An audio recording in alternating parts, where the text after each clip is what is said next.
Good morning. Good morning. Good morning. Check, check, check, check, check, check, check.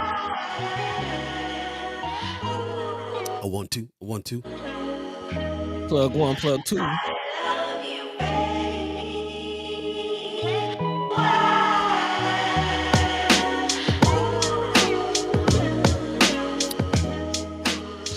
Yeah. First Sky Omaha Radio. First Sky Omaha in the morning. In the DS. Yo, yo, yo.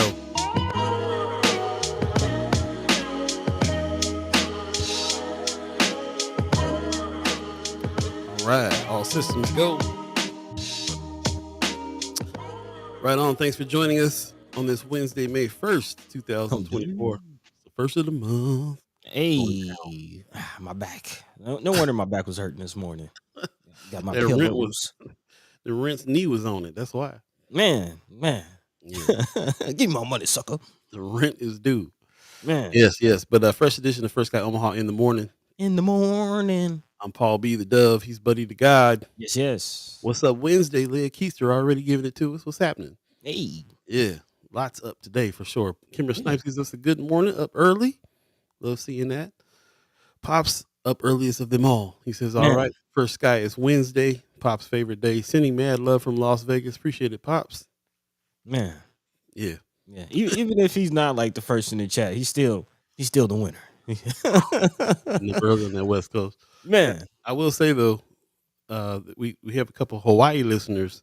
Really? And some of the times when they get up to actually listen, it's 3 in the morning, 2 in the morning over there. So man, are they even getting up, or are they just not going down? You know, that's mostly when they're listening, it's because they didn't go down yet. So yeah. Shout out to Hawaii listeners. Shout out to the radio listeners as well.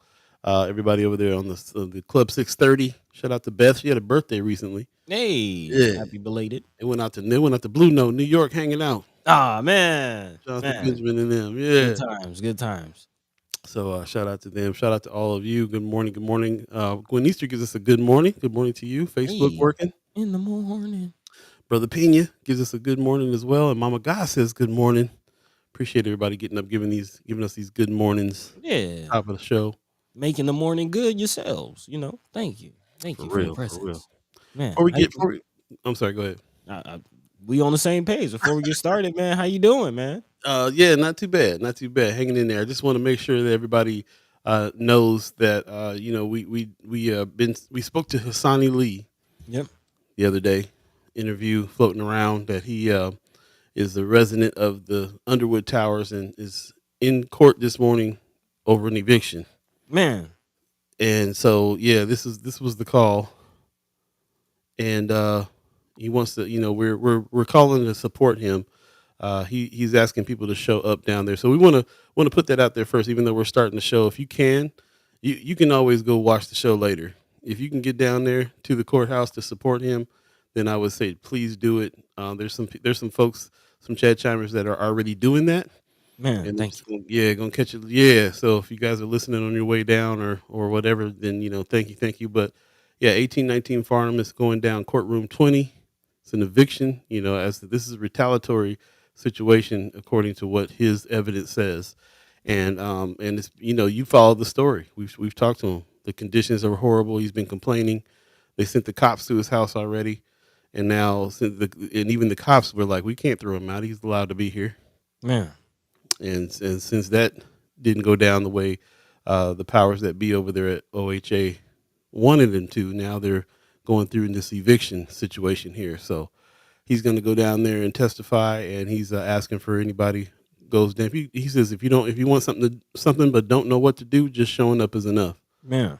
So I wanted to kind of say that at the top of the show, that if you wanted to bail out on the show this morning and go support that brother, we would not be mad at you. Man. Not at all. That's also, as far as I'm concerned, that's also a part of the show, Bro, I was just talking to one of the chat chambers that's going down to the courthouse, and I'm like, the ideal situation is that they got a little camera set up and go there and correspond. You know what I'm saying? That's what we're trying to get to. That's what we're trying to get to here at First Sky. So that's the whole deal, man. We gotta do our own coverage, our own news coverage, because it's not being done elsewhere. But yeah, we'll get there one day. Right now, it's just enough that there's chat chimers and ghost listeners that are going down to support the brother. So Yep, big time, big time. So yeah, big shout out to all of you who's stepping up and mobilizing to support and getting a part of the situation that we've been talking about. Of course, it's not just him. We've had brother Sherman Wells on several times, and he's been getting all kinds of evidence, video footage, photos, firsthand accounts of what's going on out there, man. So again, this has been, as Paul said, an ongoing situation, something we've been keeping a close eye on, and we'll continue to keep a close eye on. So, yeah, man, more prayers and power out to brother Hassani Lee and the Lee family. Yep. We got special guests coming in today, though, so we had to kind of hang. Kara Warner is in the house Man, a little bit earlier, a little bit later on in the show, yep, and also a surprise guest. Dr. Jill Stein is going to come on to the show. Shout out to man, Anthony Rogers Wright for hooking that up. Yeah, presidential candidate for the Green Party. We're gonna another have one. on another one. That's right. It's that year. It's that year. So yeah, stay tuned for that. Definitely get your questions ready, Yeah, and all that good stuff. And yeah, it's gonna very. be quite the show. Yeah, yeah. Looking into Dr. Jill Stein, very interesting platform. Expecting some conversations to pop off with that one, and then also Sister Kara Warner, very very powerful sister in her own right. So looking forward to that. Actually, a couple conversations we've been having here on the show in regards to families, and making sure the families are supported and having what they're needing, and the youth and all of that, man. So definitely get your questions ready. Also have a lot of topics to talk about. It's actually a kind of a busy news day, a little bit. Yeah, Sometimes we look at the news and we get prepared for the show. It's like I don't know how this is gonna go. We'll yeah. see where the conversation goes. Of course, all the shows end up informative and entertaining, and it's always a good time. But yeah, Mhm. today's all right. Speaking of today, we're gonna go ahead and get the day started. You're Yeah, man. listening to First Sky Omaha in the morning. In the morning, All B, Buddy the God, chat chimers, ghost listeners, radio listeners. Let's start the show. let's start the show.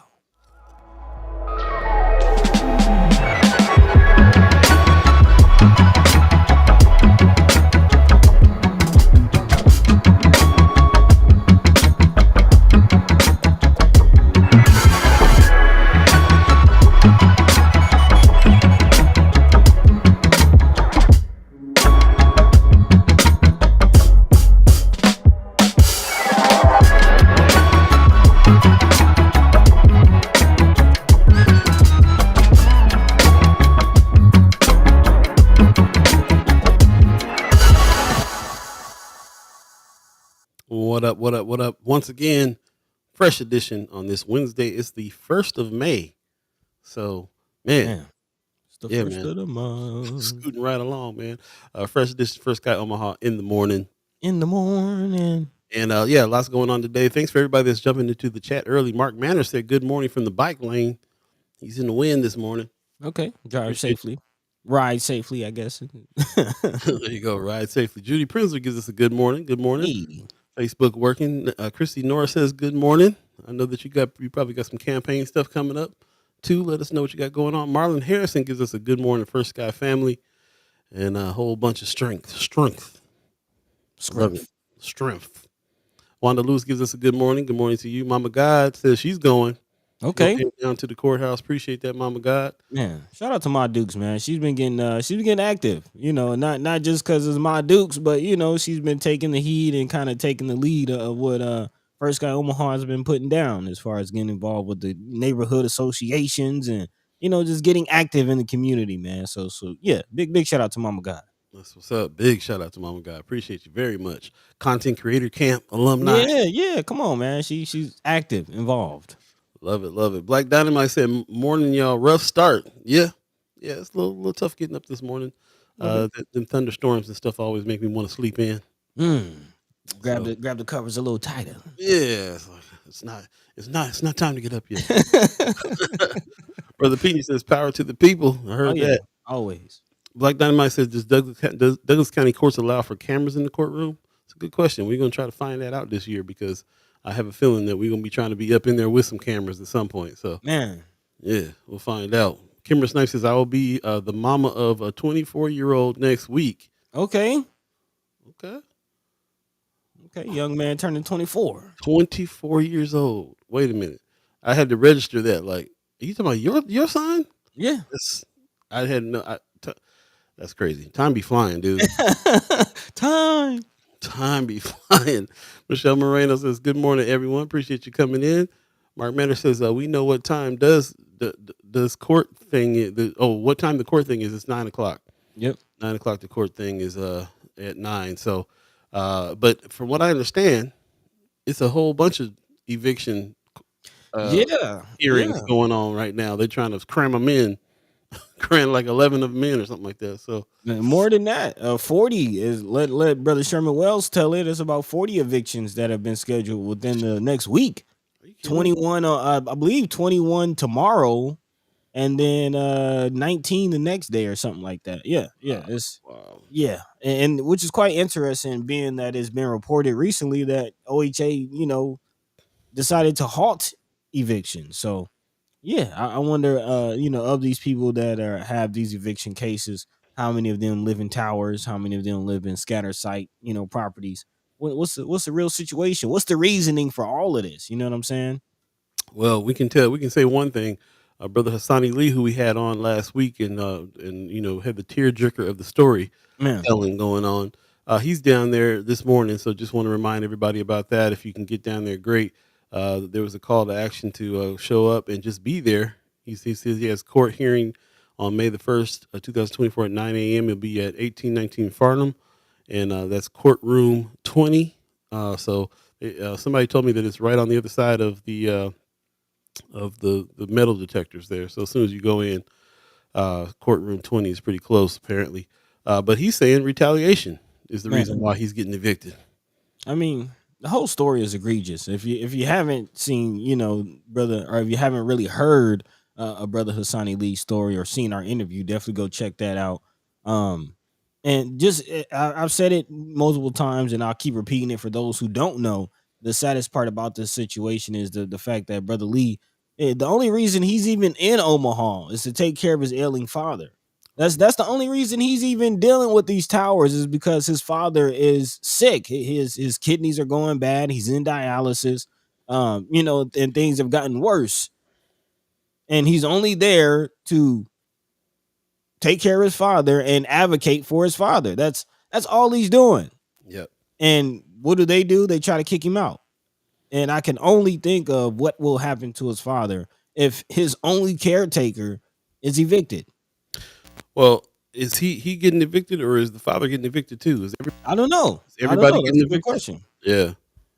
So that's something to really kind of figure out because, yeah, messed up situation, man, in a huge way.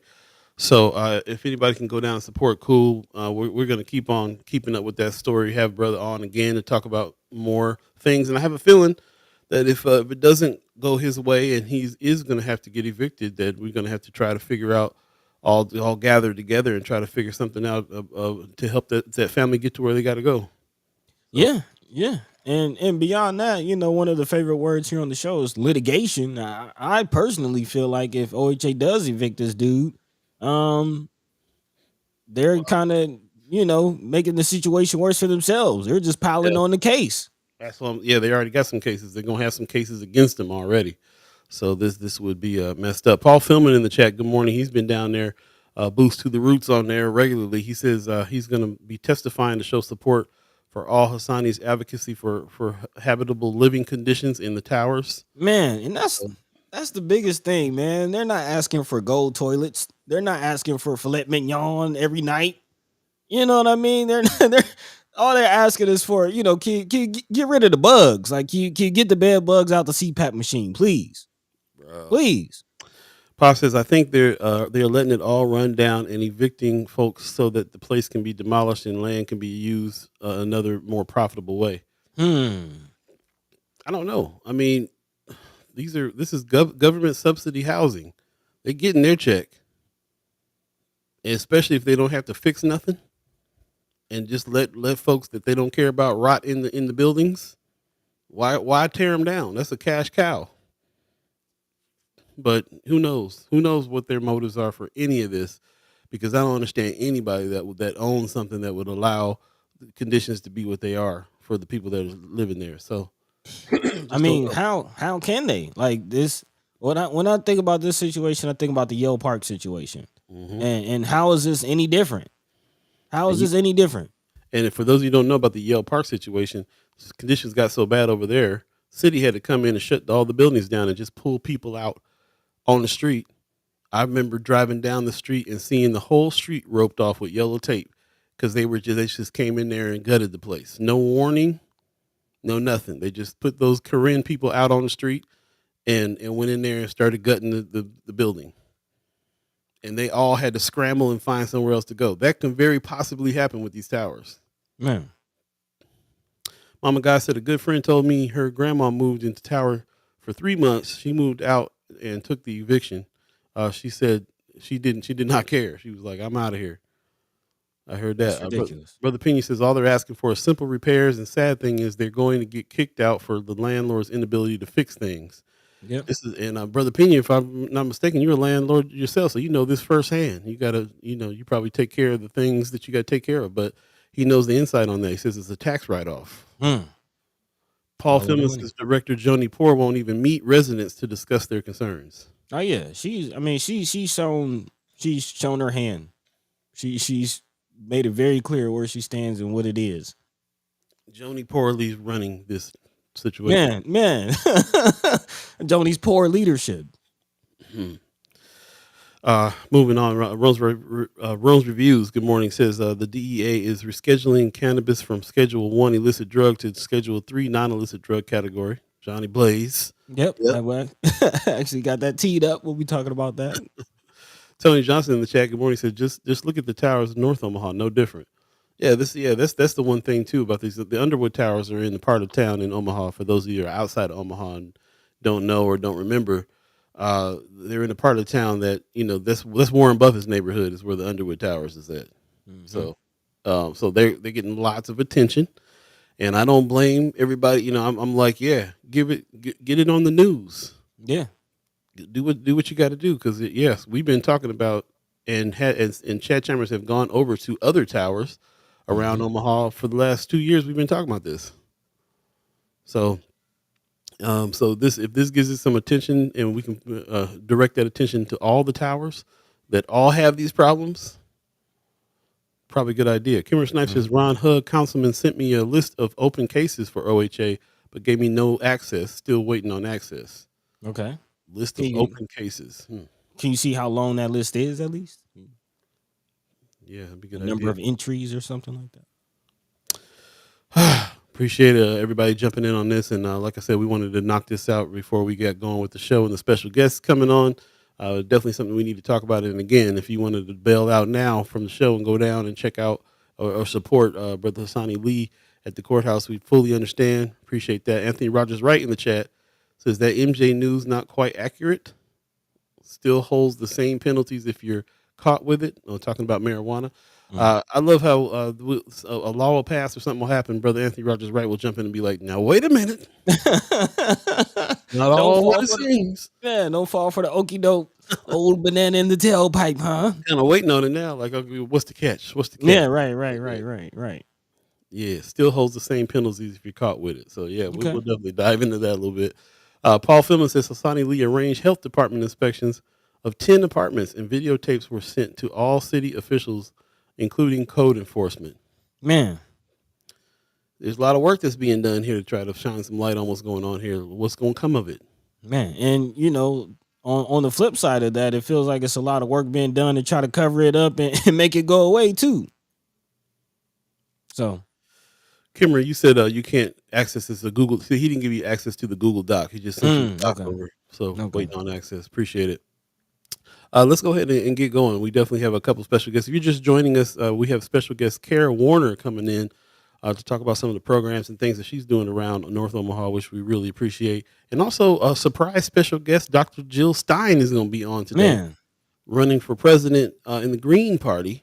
And we'll definitely talk to her. I was reading some things and understanding where she stands in this two-party system, which sounds like us talking about how we A got to little do bit. something else besides this two-party system. So I can't wait to speak to her as well. So stay tuned for that jam-packed show. In the meantime, between time, what is up? We already talked about some of the other things we're going to talk about today, but Some other things top of mind, buddy?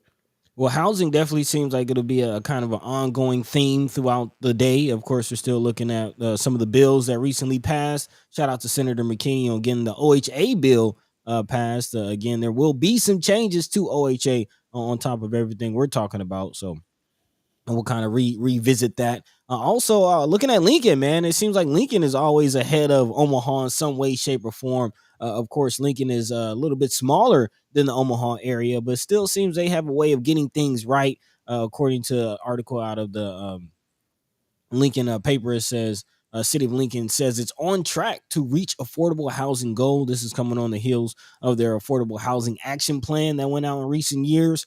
Yeah, we'll definitely dive into that. See what they got going on. What are they doing right in regards to housing? Also, still looking at some things coming out of the legislature. It looks like Pillin is very, very active. Of course, we've been talking about the possibility of a special session to which Senator Wayne is actually chiming up about. So we'll dive into his comments. But also, Pillin has made some moves, signing an order that cut nearly 1,000 vacant government jobs, and also ordering the Nebraska National Guard in light of some of the storms that went down over the weekend. But maybe not for the reason that you might think. So again, we'll dive into some of that as always. If there's anything on your hearts and minds that we're not talking about, feel free to chime into the chat. I see some people again. Brother Anthony Rogers, right, mentioning about the marijuana news. Guillermo Pena also talking about that. So yeah, we'll kind of look into that as well. And as always, again, anything else happening, feel free to let your mind be free, let your voice be heard. We're here to have the conversation for the next hour and a half or so. So yeah, tap Yeah, in. In the right on. meantime, between time, Paul B, what's the word? Man, I was just thinking about something that I witnessed last night that I thought was pretty interesting. I watched this analysis YouTube show by this Hmm. guy named Signified B Sides. He's a very entertaining cat. Uh, Actually a teacher, and he has of course, I don't know if you guys been keeping up with the rap beef that's going on, but Man, Kendrick dropped a response yesterday that was really interesting. He had the whole internet lit up. yeah. So of course, Signified B Sides came through to talk about it a little bit, and he was like letting people know, like, I'm gonna do an in depth analysis on this. I'm just kind of like reacting right now. He's looking at people coming into the chat talking, and when he puts his screen down, he goes, "Man, there's 4,400 people in here. Well, while I got y'all attention, let me tell you about what's going on in Gaza Big and what's time. and what's going on with the and then he actually went in. He actually went in on the college students that are protesting right now. People getting arrested around the country for protesting the war, and he kind of went in for a minute. And people in the chat let him go in, he even made a comment like, I'm gonna go in on this, and I'm probably gonna get a whole bunch of people falling off. But while I got your 4,000 people's attention, let me let you Hmm. know. It Hmm. just reminded me of like what's going on here, what we do, and Yeah. how in our whole philosophy behind content creator camp. You're a content creator. You got a following because whatever you talk about, rap songs or whatever, you build that audience up. Now you can take that responsibility to really kind of talk about like what's really happening, what's really going on. There's a whole bunch of people that came in to talk about Kendrick Lamar that now understand about what's going on with the colleges around the country and the protests. So I just thought it was something significant that I wanted to bring up in context for what it is that's going on here, and kind of like our philosophy, and just reminded me of like, yeah, that's what I'm talking about. That's Yeah. the new news right there. That's what's happening. Man, it's the style. Yeah, It's the style. We got to get the information out some way somehow, because again, it's so much information that we got to kind of make the main thing. And that's and right. it's funny you mention that, because I've been seeing more and more pro Palestinian. I saw somebody the other day had the painting all on the windows of the car and things like that. Almost like they just but it said free Oh Palestine. yeah, Um yeah, and it just kind of reminds me of the comment that you made the other day, as far as how this is kind of echoing what happened with Vietnam.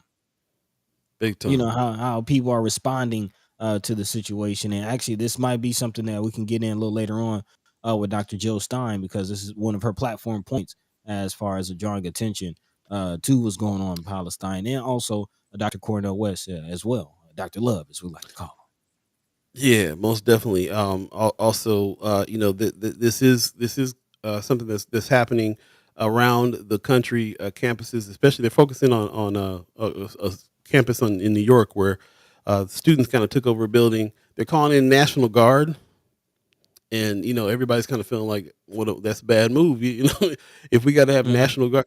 Some people were posting like, I was alive when they brought National Guard to the campuses to push Man. down students protesting. It wasn't a good look, to say the very least, and that's happening again. And it had me kind of thinking about what's going on here in Nebraska and the use of the National Guard, and how what our governor is doing with the National Guard as well, which Mm. it's coming up in the article. That's we just had these storms. There's cleanup that's happening over in the Elkhorn area, and apparently there's a problem with people looting people's houses that are tore up while they're trying to clean things up. Mm. Law enforcement obviously can't help it. Our governor is sending the National Guard in, and it was funny how they spun the story at first. It was like, to help with the cleanup. They're sending the National Guard in to back up the law enforcement to stop looting, and so we got National Guard that's walking through our neighborhoods in Omaha, not our neighborhoods, Mhm. neighborhoods out in Elkhorn, which we consider Omaha our whole neighborhood, really. Right, right. Walking through the streets, making sure that people are not looting, and I just, like, we don't got enough law enforcement. I don't know. It just sat wrong with me that that the call to the National Guard had to take place for that. I know that there's a lot of damage. There's a lot of stuff going on, but, like, do we need National Guard walking through the streets as law enforcement? Do you want to dive into the article? I mean, I just kind of wanted to mention it. I don't Okay. know how much anybody wants to discuss that, but I just thought, I guess we can throw a few facts out on that particular story. But to me, the point of that story was just like, why are we using? Why did we get? Why is that always the first call? Call National Guard. Anything happens, National Guard's not out there cleaning up stuff. They're out there doing law enforcement. Do we need more law enforcement Yeah. via the National Guard? So to I guess to put it in context, according to this WLWT article, or really it's just a video, but it does state that Nebraska Governor Jim Pillen ordered 24 National Guard troops to assist law enforcement in Elkhorn specifically. And Elkhorn, of course, has been flattened by the tornado. But again, 24 National Guards to help law enforcement. That is interesting. I actually wanted to look into, what the reason for, like, what the purpose of National Guard is. Like, there are Hmm. certain instances and certain activities that the National Guard are supposed to be doing is laid out.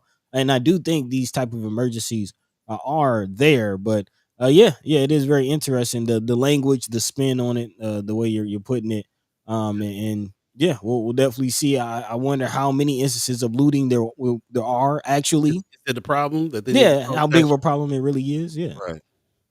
So Yeah. Just want to bring that up. So yeah, we can move on to some different subjects here. I see the chat still going off pretty good. I appreciate everybody that's jumping in the chat talking about it. Brother Pena, on the housing thing, he says, I have such a difficult time doing it all on my own. Speaking about being a landlord, he says these facilities have maintenance men, the power to do more than I can. I'm just your local yokel average landlord, and these are corporate. He says they have the money to fix things. They just don't want to spend it. What it hmm. feels like sometimes. Yeah, I mean, we know that they got the money. Right. They just got 83 million. Was pretty public. So definitely something to think about as well. Marlon Harrison says, don't forget Legacy Crossing Apartments was run down Hmm. too, and Hmm. that was on in West Omaha. Yep. Gwen Easter putting boots to the roots says, I filed a federal complaint Monday on behalf of residents. That's what's up. Man, okay. We'll see. We'll see if HUD, does anything. Again, regional directors can't say they're not aware of the situation. They've been invited to meetings. Apparently, they haven't been showing up, but they've been made aware of what's going on. Yep. Von Chapman in the chat, good morning. He says the city used the landlord tenant law to close down the Yates apartments. Why is the city not using the law to force OHA to comply? They're acting like they don't know. Let the news reports tell it. Mayor Jean Stouther says she can't do anything until a formal written complaint is sent to the city directly. So the emails they're getting with video footage and the reports from city health inspectors and all that. apparently isn't good enough. They need the actual tenants themselves to directly ask for help in writing. It's just ridiculous. Mm. Yeah, it really is. Shout out to everybody that's headed down and is going to go testify or just be there in support of Hassani Lee and his family. Again, he is down in the courtroom today. Those court cases are starting at 9 o'clock, so he's Man, already down there. Paul Philbin is on his way down. We got people boost to the roots going down to try to help out, but they're evicting him after all the complaints and everything that he had to submit. After them sending the police to his house saying that he was trespassing, police got there, said no, he's not, can't do nothing. They were very upset about the fact that the police didn't throw him out. Next thing you know, they're getting an eviction, and we still don't know what's going on with him and his wife and his father. If they're all three being evicted, probably. If they're evicting everybody out of the house, that means his elderly sick father is going to have to move as well. So if you're going down just to show up, we appreciate that. He said he has a solid case to present that will prove retaliation. So man, I'm very anxious to see what's going on. Of course, we'll have that brother back to talk about his experience more and to talk about what happened in the courthouse as well.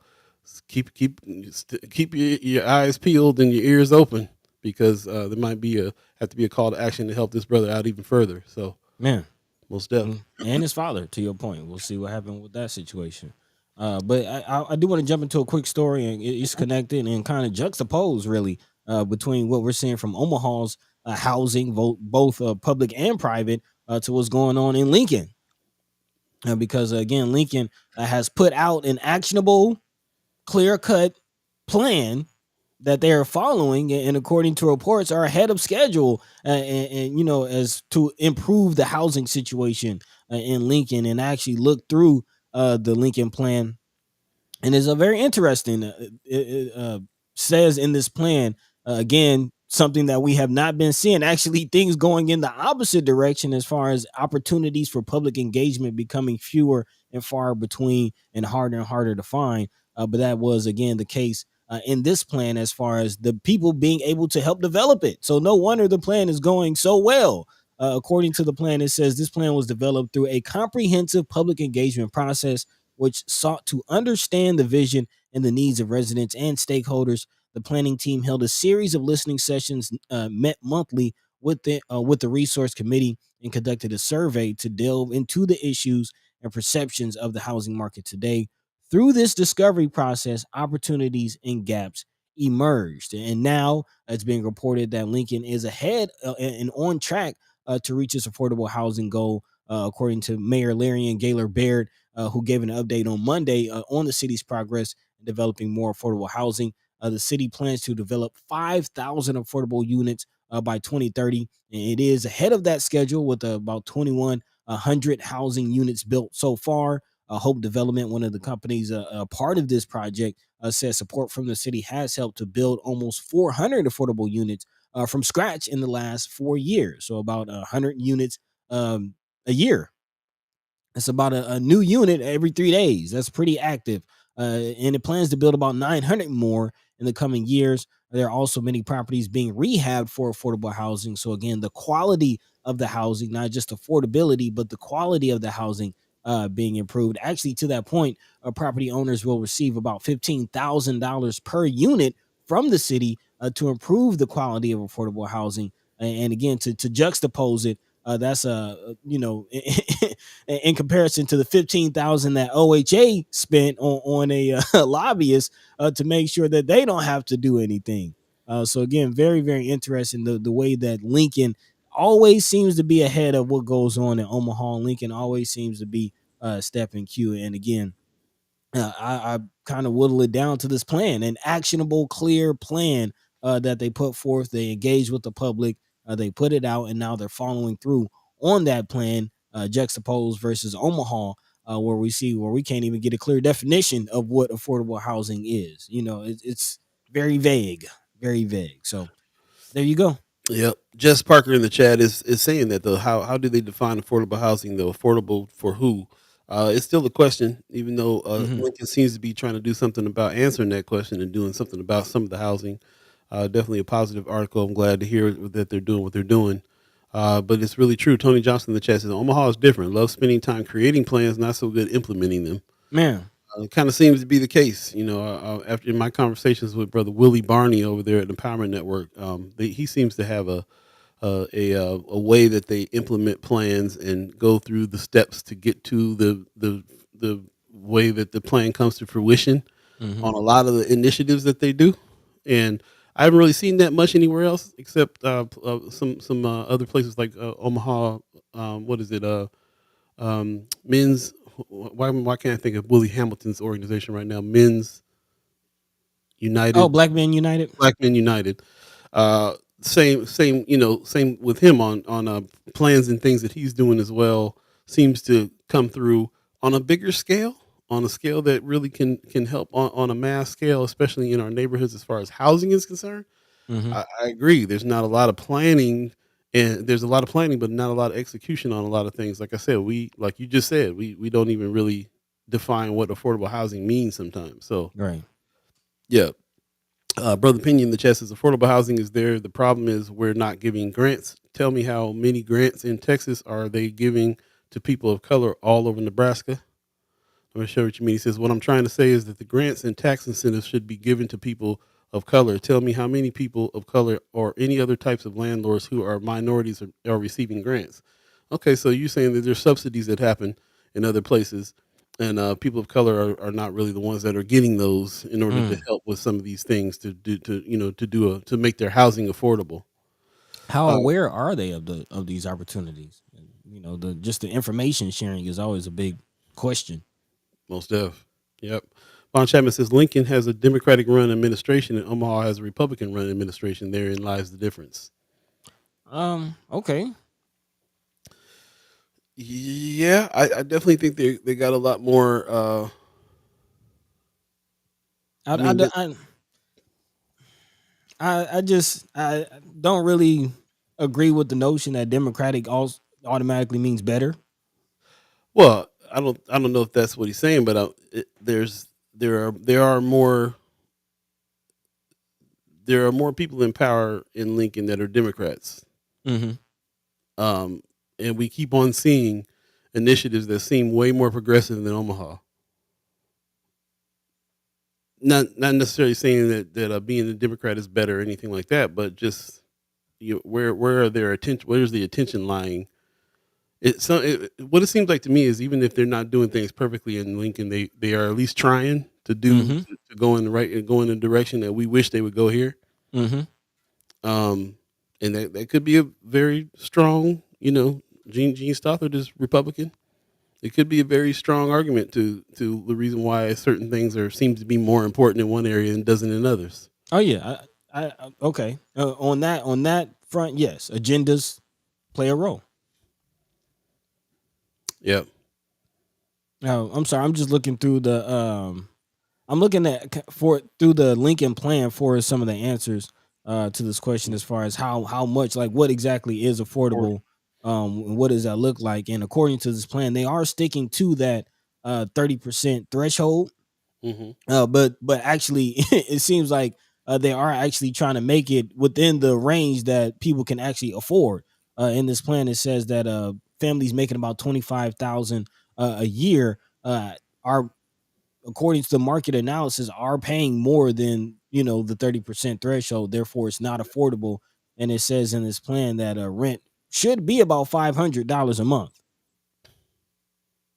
I don't know anywhere that's that low. Yeah, it says many of the lowest income rental households are paying more than 30% of their income on housing. For households making less than 25,000, the max affordable rent would be $500. The majority of residents are paying more than 400 a month.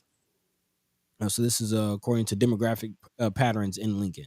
Mm, And yes, to your point, it's hard to find areas that are paying that low. right. Brother Knight in the chat. Good morning. Says Lincoln is a college town. Hmm. Lincoln. Anthony Rogers Rice says Lincoln has much better city council than Omaha for sure. Von Chapman says Democratic Party is different from Republican Party, of course. The those are some things to consider there. Does it make a difference that it's a college town? Are they looking for affordable housing because they want the college students that are going to the colleges to stay? They know they don't make a whole lot of money, so they're trying to help them stay. It's also to me also the top of mind is that I don't there's a small black community in Lincoln that I know of. Hmm. Definitely not the numbers of black and brown people that live in Omaha. Is that a factor? They don't have a whole bunch of hoods out in Lincoln. You know what I'm saying? Hmm. So yeah, and then of course the answer of what is affordable is hanging out there as well. Anthony Rogers Wright says that's why the affordable housing quote unquote definition never works because it assumes incomes are in line with market rates of a given economy. Hence why we need low income housing, not affordable. Yeah, that makes more sense to me. Low income housing for people that make low incomes because otherwise if you're basing it on what you think people are making, or they're probably basing off like what the medium income is, but that doesn't really speak to certain neighborhoods. Brother Pena says, not gonna lie, I still have some of my tenants in Grand Island, Nebraska, pay $425 a month. He's Okay. saying in seniors and those of low income housing should have rents of 500 to 600 a month. He's saying what it should be. He feels rent in Omaha and Lincoln should be around 8 to 900 a month.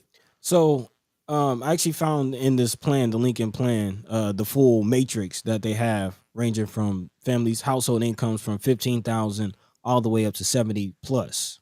Hmm. And it goes actually right in line. Guillermo Pena is right on point. Actually, can I share this without like freezing up? Should we try I don't. this? Well, yeah, we can try it. Let me see. This new tech, you know what's going on around here. Yeah, man. Yeah, yeah, yeah, yeah. It's a crapshoot every time, but we'll see. We'll see. This, I would like to share it with the people so they can see. Okay, show on screen. Again, this is a program matrix from Lincoln's actionable affordable housing plan, and again, it goes right in line what Guillermo was just saying. Here it says affordability of these households may be an issue, but there will need to be different strategies applied based on household income and product types. The following matrix summarizes program approaches based on household income. So here we go. 15,000 or less than 15,000 household income will be affordable rent is about $300. They're saying that that's public housing, Section 8 vouchers, state and federal programs for very low income. This is how they are planning to pay and subsidize these things. Existing city emergency housing programs, gap financing for land and infrastructure costs. So this is how they will help those who are making less than $15,000 have Mm. a rent at less than $300 through these programs. Is that making sense? Mm-hmm. Yeah, that's Uh, very informative. yeah. So you follow the matrix again, 15,000 to 25,000. That's at a range of $300 to $500 a month is what they're saying is an affordable rent, and that's again rental rehab programs, housing tax credits, and then they even have ownership of housing numbers as well. So not just affordable renting, but what is affordable ownership? And they're saying again, those who make 25 to 50,000 a year, renting is about 5 to 9 really 500 to 1,000, we'll call it. And then ownership is about 60,000 to 124 or 125,000 for owners. And they even have rent to own programs, NIFA programs, and other programs and tax credits that they've identified to get this done. Yeah. And as you see, it goes on, 50 to 70,000 and 70 plus. Yeah, let's Uh, put this link in the chat so people can kind of study this as well. Yeah, yeah. And again, that's seems very far beyond what we're seeing from Omaha as far as just direct numbers, Yep, direct, very true. definitions. It's very Right, clear.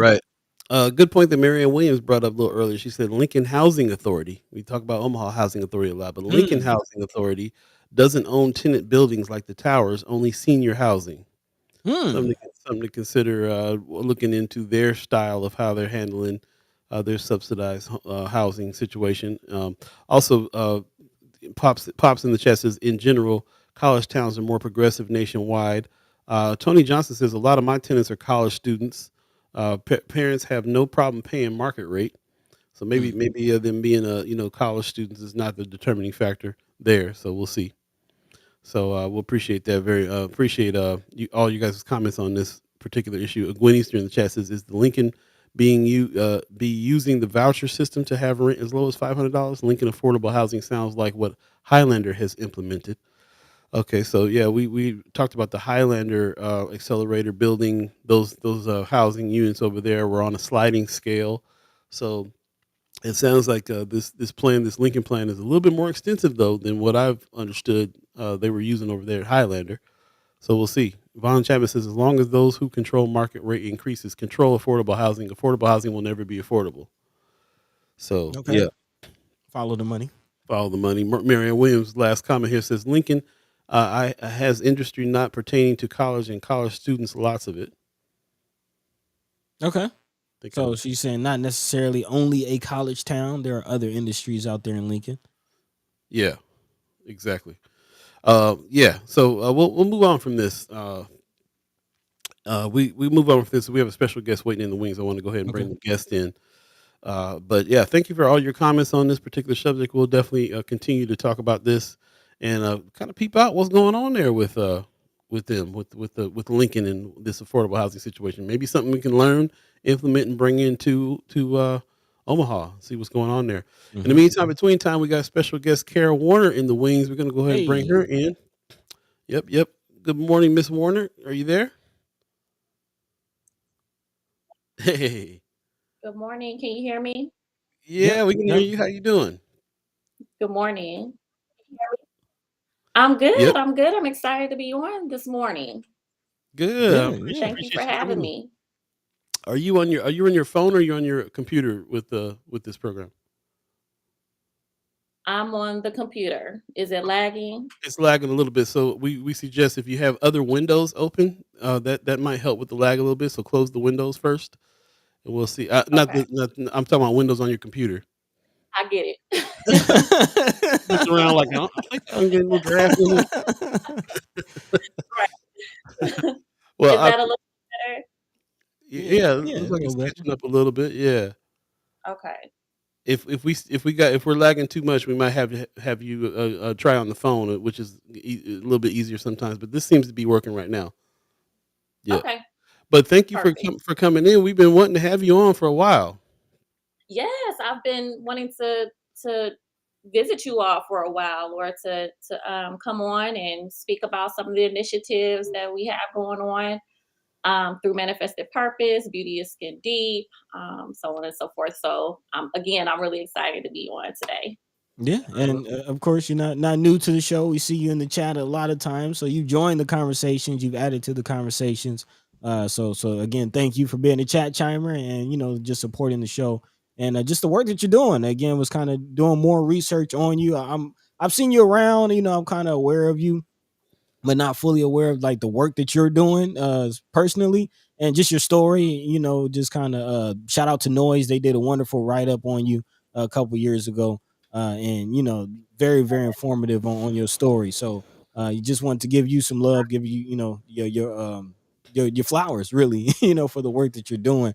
For those who Yeah. aren't familiar, can you kind of give a little background as far as where you're from and what Manifested Purpose is and Beauty of Skin Deep? What are these programs about?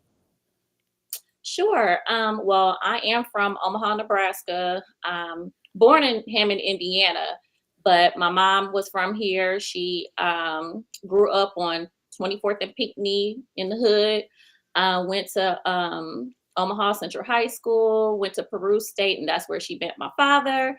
My father's from Hammond, Indiana. They married, and they had two children, myself and my brother, Michael Warner. Um, and so just kind of growing up, um, I did feel a sense of a family. Um, However, my mom and my father divorced when I was 5 years old. My brother was three. We moved back to Omaha and stayed with my mother's sister for quite some time, for about 7 years. And we lived on 48th and Brown for about 7 years. And so I'm very connected to North Omaha in that way. I'm growing up. Going to school in North Omaha and connecting with people from North Omaha and growing up with friends that also lived in North Omaha. So I'm very connected with North Omaha. Um, as I said before, my mother and father divorced, so my mom moved my brother and I back to Omaha, Nebraska, and we've been here ever since.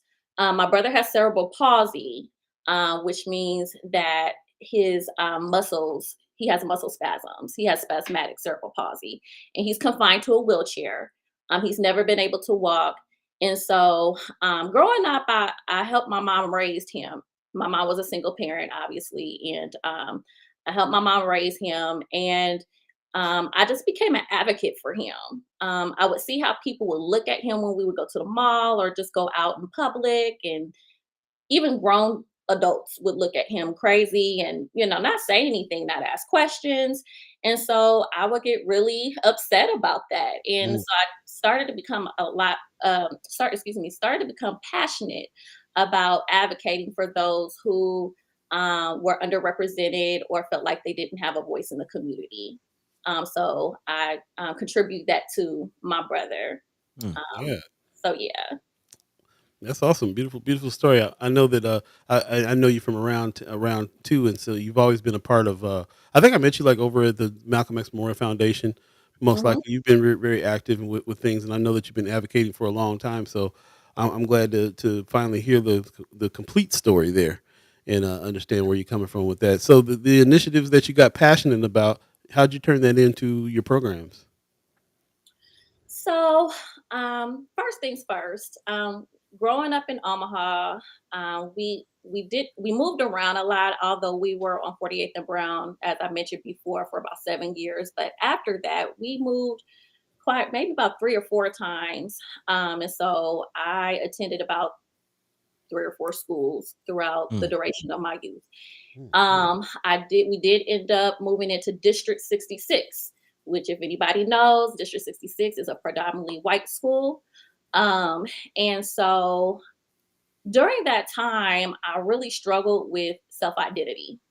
Mm. I wanted to fit in, and I didn't because of the color of my skin. So um, I experienced racism quite young, Mm. um, to the point where, yes, I would be called a nigger Mm.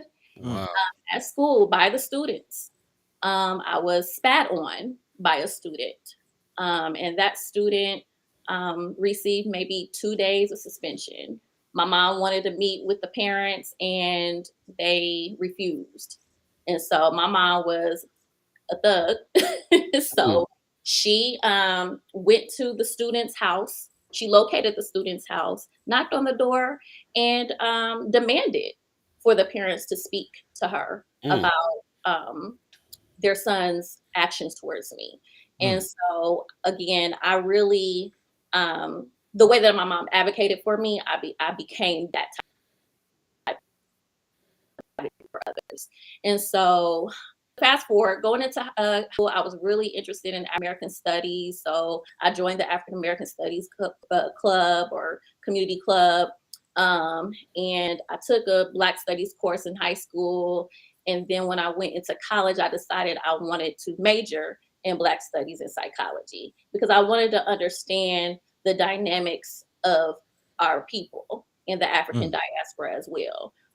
So then I became heavily involved on campus as it relates to leadership roles. I became president of the National Council of Negro Women Collegiate Section. I became the director of the Network for Disabled Students through Student Council. So again, I was heavily involved in leadership, and that just kind of spilled over into my community involvement, essentially. Yeah. That explains a thing or two. I love it. Yeah. Yeah, so I really, excuse me, I really enjoy teaching in a Mm. non-traditional way. So with that Black Studies background, I also decided to design a curriculum for students ages 6 through 11. Sometimes I'll incorporate teenagers up to 16. It's an online course called Black Studies for Youth Boot Camp. Oh, okay, I Mhm. remember this. Yeah.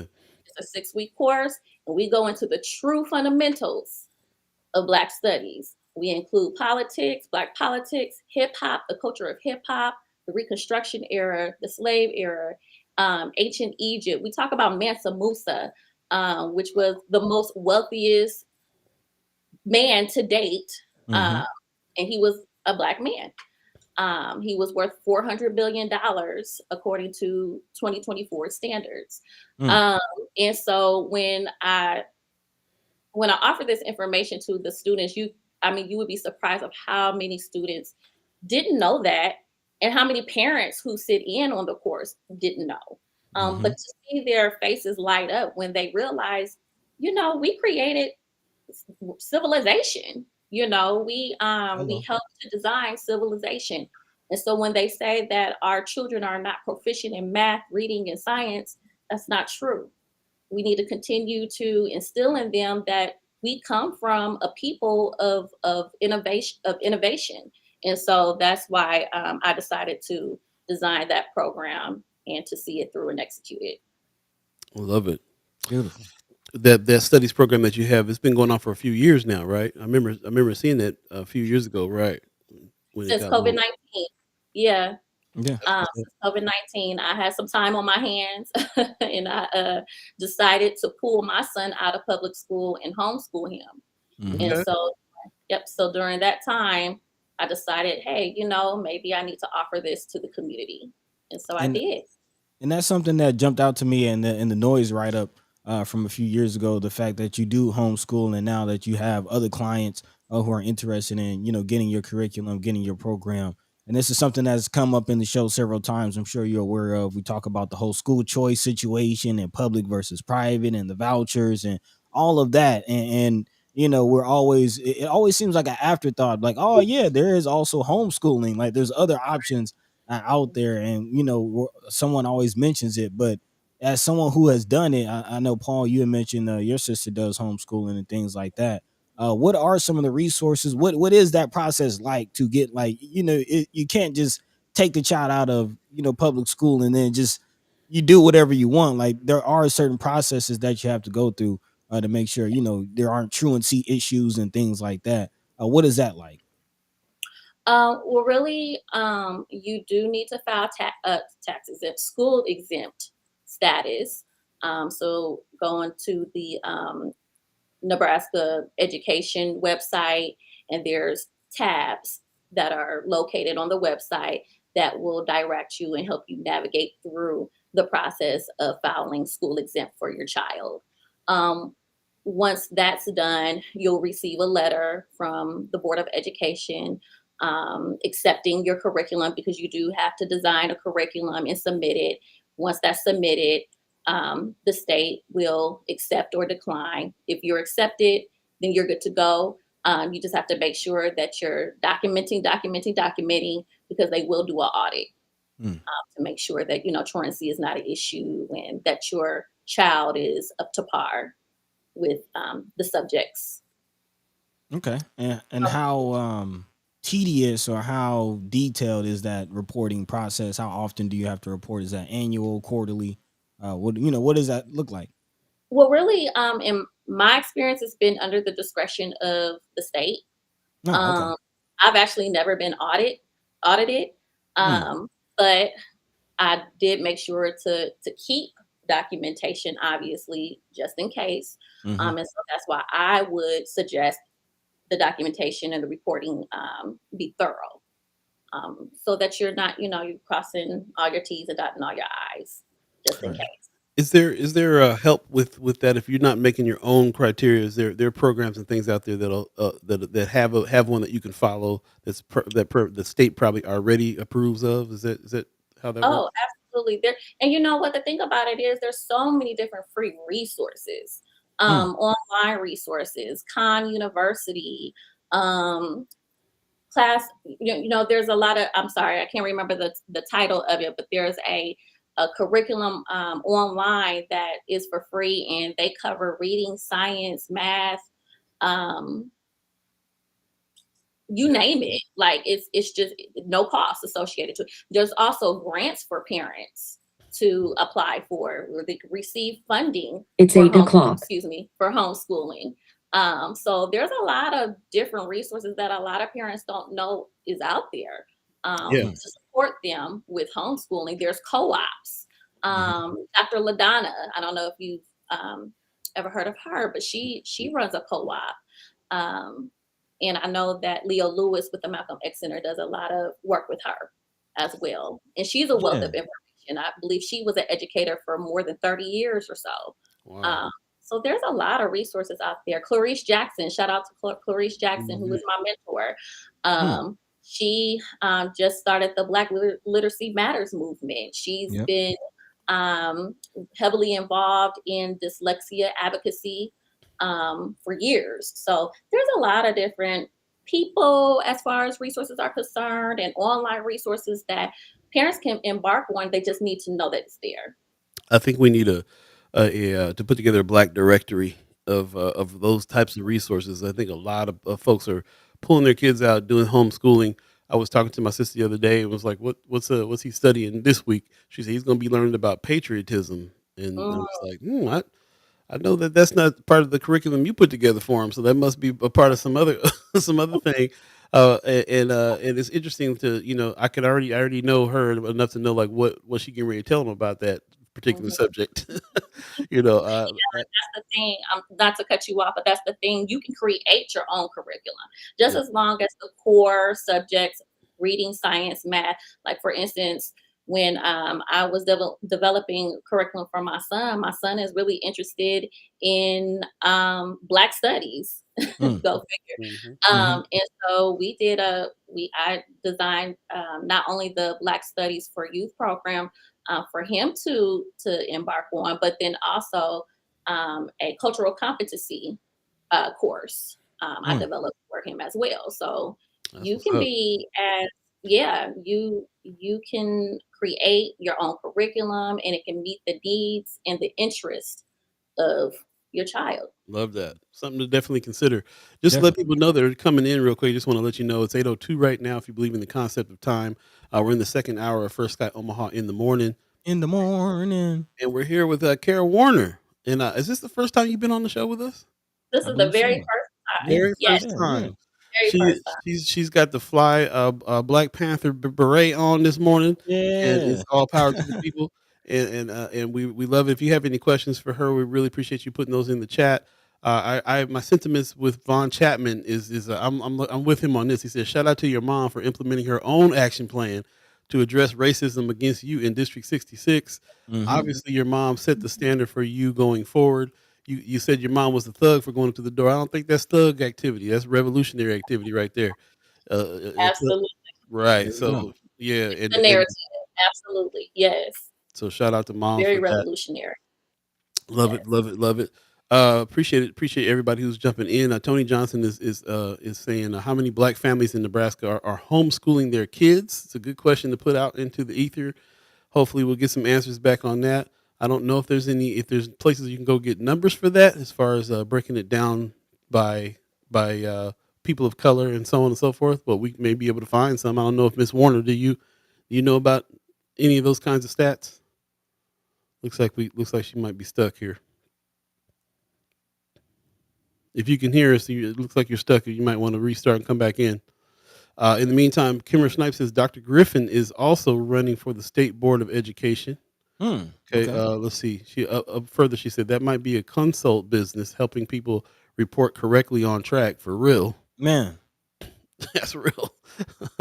Brother Knight is in the chat, bringing up some things about Black studies. He says they don't go far enough.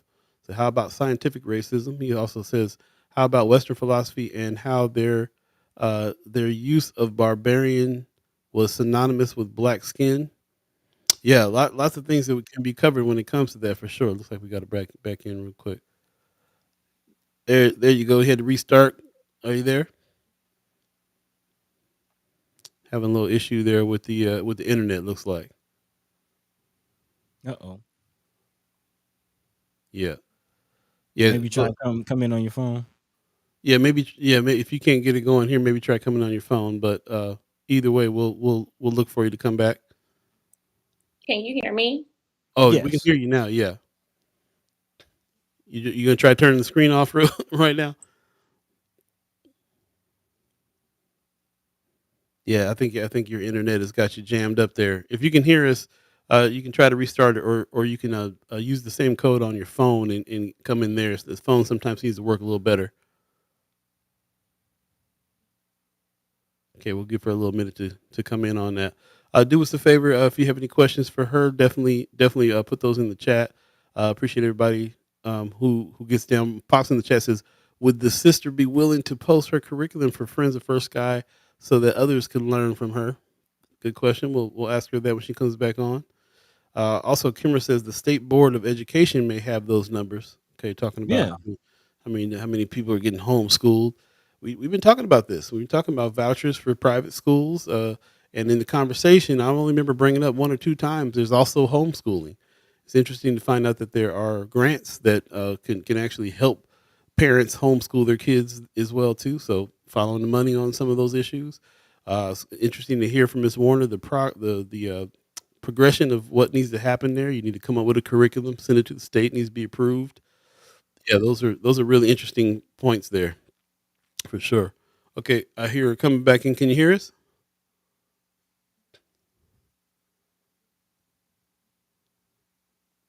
Let me know if you can hear us. Check, check, check. Okay, I can hear Oh, there we go. I can hear you just a little bit. I'm gonna try the phone if that's okay. Okay, sounds good.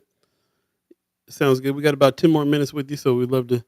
Yeah, and several more questions. A few people in the chat asking some questions. So Yeah, figure out the tech. there you go. Figuring the tech out. In the meantime, between time, yeah, we'll get to your questions. Thanks for putting those questions in the chat. Brother Pena says, thanks for coming on here and talking about Black history. It's a very important faction of society. If they overlook Black people, they have overlooked brown people. Oh yeah. They do a lot of overlooking. They do a lot of overlooking on a regular basis. So yeah, it's interesting, and I'm very interested in this just because, like I said, I got people in my family that are doing homeschooling. Marlon Harrison, you're somebody who I was thinking about when we were talking about homeschooling. He said, "I know some people that do homeschooling, but still have their kids participate in Boys and Girls Club or BAA, so their kids can still be social." Yep. Definitely one of the things that is the drawback from the homeschooling situation is that you're not really kids. It's almost like kids are in perpetual state of being in the pandemic when Hmm. when they were kind of isolated. So I know that in my family we take some special efforts to make sure that little man gets to socialize and do some other activities. They're also part of a program that he has to go to the actual school. He has to do something in OPS once a week. He actually goes to a classroom and has other students there that do the same. So there's obviously several different kinds of programs that are there and resources that are there for people that want to do the homeschooling. I think you're right, Kimmer. I think it's something that it's a business. It's a consultation on how to navigate through all those things. So pretty interesting. Yep.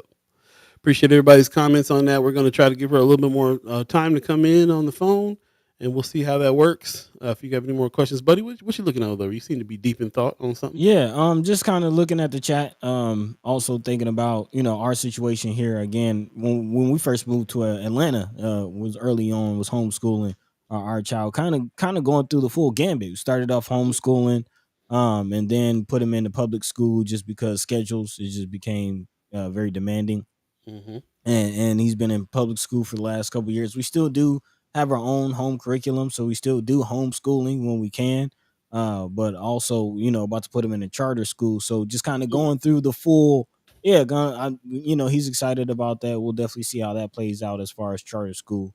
But yeah, going through the full gambit of things. One thing that jumped out is that actually Sister Warner mentioned the co-ops, and that's kind of the big thing that kind of addresses what Marlon is talking about as far as the social aspect of it. There are a lot of homeschooling co-ops, not only resources, but coming out and sharing class time to where, you can still do the homeschooling curriculum. But students can be around other students that are also being homeschooling. So there's that, that thing that they have in common that they can share. So yeah, there's plenty of options out there. Hopefully we can get Sister Kara back on soon, because I am curious about, it's through this conversation, it is seeming like the path toward um building our own schools is a little more easier than we may have thought. You Mm, know, when we talk about the whole school choice situation and who's going to be able to, take advantage of the vouchers and take advantage of private schools, and how can we build our own private schools in our own community, because it's been pointed out that even though we talk about Mandela, we don't own Mandela. It's not, right. so what does that look like? What is the path to that? And it does seem like that's something that's a little more accessible than we might have thought Yeah. before. We didn't even get to talking about her actual business. Wanda Lewis says consultation is also what she does to generate income as well as volunteer support. So it Yep. sounds like she might be the resource. Drop her a couple bucks and she'll help you with consult on all these subjects as an educator. Hmm. Kimber Snipes says, I love hearing her talk about her mother. I thought my mom was the then I grew up and appreciated in her. Yeah, for sure. Oh yeah. I was sitting here reminiscing about, I don't know if Pops is still on, but I was reminiscing about a time that Pops did something similar, man. He came in, I got in a fight at school or something like that, and he stormed over to the dude's house and banged on the door, and it was like, you gonna apologize to my son? He was gonna bring your son out here and apologize. He was hot. Man. Hot. And then we went home. Then I don't know what happened. They got heated. We went home, and then he said he went back, and I went back to go find him. He was sitting in the dude's house, sitting there having a beer with him or something. They had reconciled it and talked, and they was cool. Just like how Pop's personality is. He might be hot at you for a minute, but he gonna come back and be cool and straighten it out. Looks like we got Miss Warner back. Are you there? There she is. I'm back. I'm so sorry. I'm on the third floor of my apartment building, and it sometimes connection is terrible.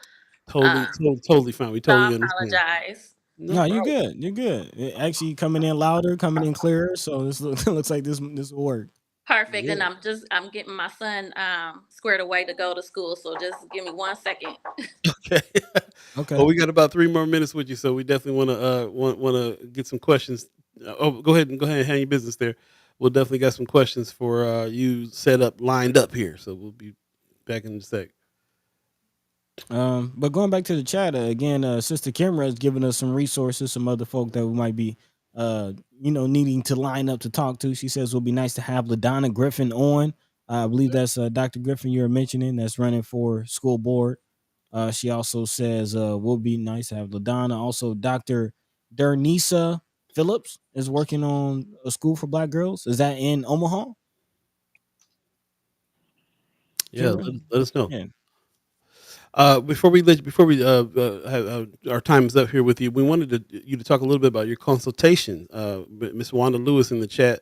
Let me see. She said consultation is also what she does to generate income. What's your business model? We put you on the roster. So yeah, really quickly, I do resume writing, and I do a lot of Mm, other documenting or document writing documenting. So for one, I love writing resumes because I love beefing up our people in terms of their skill set. And so if you just inbox me or send me an email, I can shoot you my rates. But I've been resume writing for about 5 years now. And business is booming. that's Business a Okay. is real talent. Thank you. Yeah. I want to see our people win, in career development and, especially breaking those barriers in workspaces because we experience a lot of biases still, Hmm. discrimination, and racism in the workplace. So I also offer a Resilience Rising program, which is um, a program to help professionals break through those glass ceilings in the workplace. Okay. Break through the glass ceiling. So you do a lot of consultation on jobs, job placement, and those types of things. Tony Johnson is asking, do you see any competition with AI resume writers? Hmm. People using AI for that. Um, no, not really.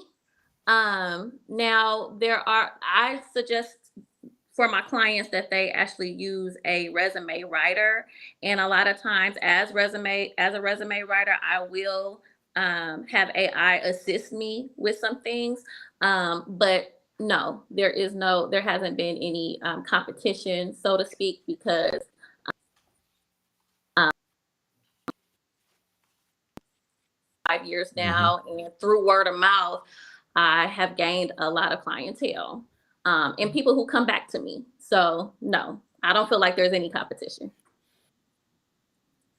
I hear that. Beautiful, beautiful, beautiful. Tony Johnson saying just learned about all AI can do. Mind blowing. Mhm. Yeah, Yeah. it's a tool Absolutely. though. As Sister Kara just mentioned, you can use it too. Don't Mhm. as far as a competition, don't feel like it's going to replace you. It can Right. actually elevate your game and update Exactly. your productivity. It Yeah. optimizes Also, I wanted to. productivity. I'm sorry. I just wanted to Right, note that it right, does right. optimize productivity, and it's like my assistant. So I Hmm. definitely use it. Mm-hmm. There you go. There Yeah. you go. I did also, before we let you go, I wanted to ask a little bit about your work with families. I know you do work directly with families, and kind of what is your role in that, and some of the resources and services you provide for the family. We talked about what you do for youth as far as homeschooling and things like that, but as far as just making sure we have strong families as well, what are your thoughts on that? Oh yeah. So my master's degree is in family life education, and I definitely tied that into my bachelor's degree, which is psychology, a dual degree in psychology and Black studies. Mm, So my focus is really building strong Black families. mm-hmm. Not to, not to I'm not trying to be biased or anything like that, but my passion is Black people, our Black Right. community. So Yeah. that's my main focus. And so I designed a program called Beauty is Skin Deep, which is a program to help young girls. Master the skill of positive self-esteem building. So I've been contracted through the Douglas County Youth Center, Juvenile Assessment Center, the Home Program, Boys and Girls Club, Girls Incorporated, Solomon Girls, you name it. Mm, I've been there to help support young girls with positive self-esteem building. And then on Saturday, this coming up Saturday, May 4th, myself, Dr. Marquisha Frost, Raquel Henderson, Crystal Boyd, and CJ Jackson, we are collaborating to host a mother daughter workshop to help bridge the gap between mother daughter relationships, Love and it. actually to enhance the bonding mechanism between the mother and daughter. Love that. beautiful, beautiful.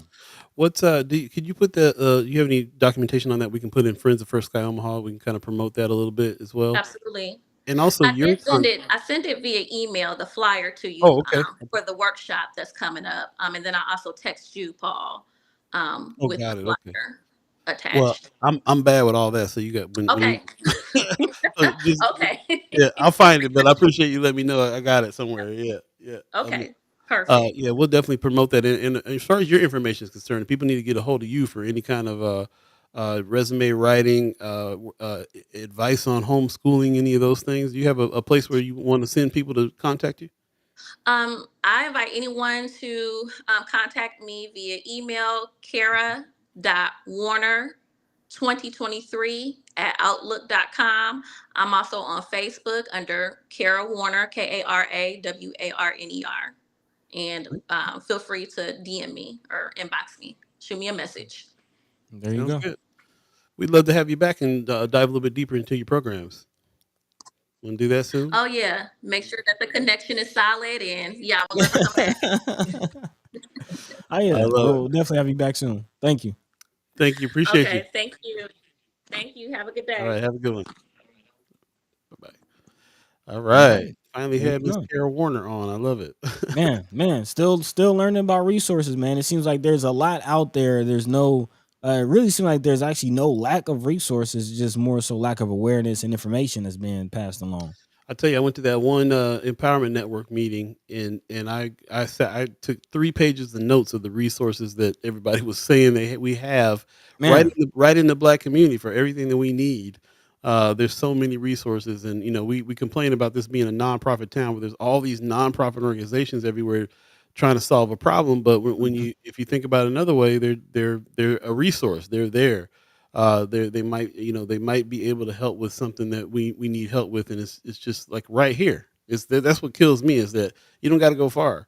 We know people. There people that are in the chat. There's people that are around the corner. There's people we see out socially that are running whole organizations that could help you do what you're trying to do with your business, with your family, get support with your family, support with your homeschooling. So yeah, it's interesting. I don't even know if my family knows about like some of the resources like grants you can get Man, for homeschooling and stuff like that. So, here we are talking to somebody we've been knowing since Malcolm X Memorial Foundation days that has information on it. So it's just really interesting how all that works. yeah, and Yeah. also shout out to the BAA, man. Like it's not just brother, Captain Q, man. It's obviously, as you see, it's a very very powerful team, individuals that they have there, kind of approaching the community from all angles. So yeah, big shout out to the BAA. Big shout out to Sister Kara Warner, and we'll definitely have to have her back on soon, sooner than later. Most def. Love that very much. Thanks for everybody who has their comments and questions and everything for Miss Warner. We'll definitely have her back, dive in. And we're anticipating our next guest. And as we do that, we'll take a quick break just so we can kind Yeah, of, decompress a little bit from that. But stay tuned. Again, you're listening to First Sky Omaha Radio, First Sky Omaha in the morning. in the morning. Paul B, Buddy the God, all of you Chat Chambers, Hey, Ghost listeners, radio listeners. Again, thank you very much for joining us.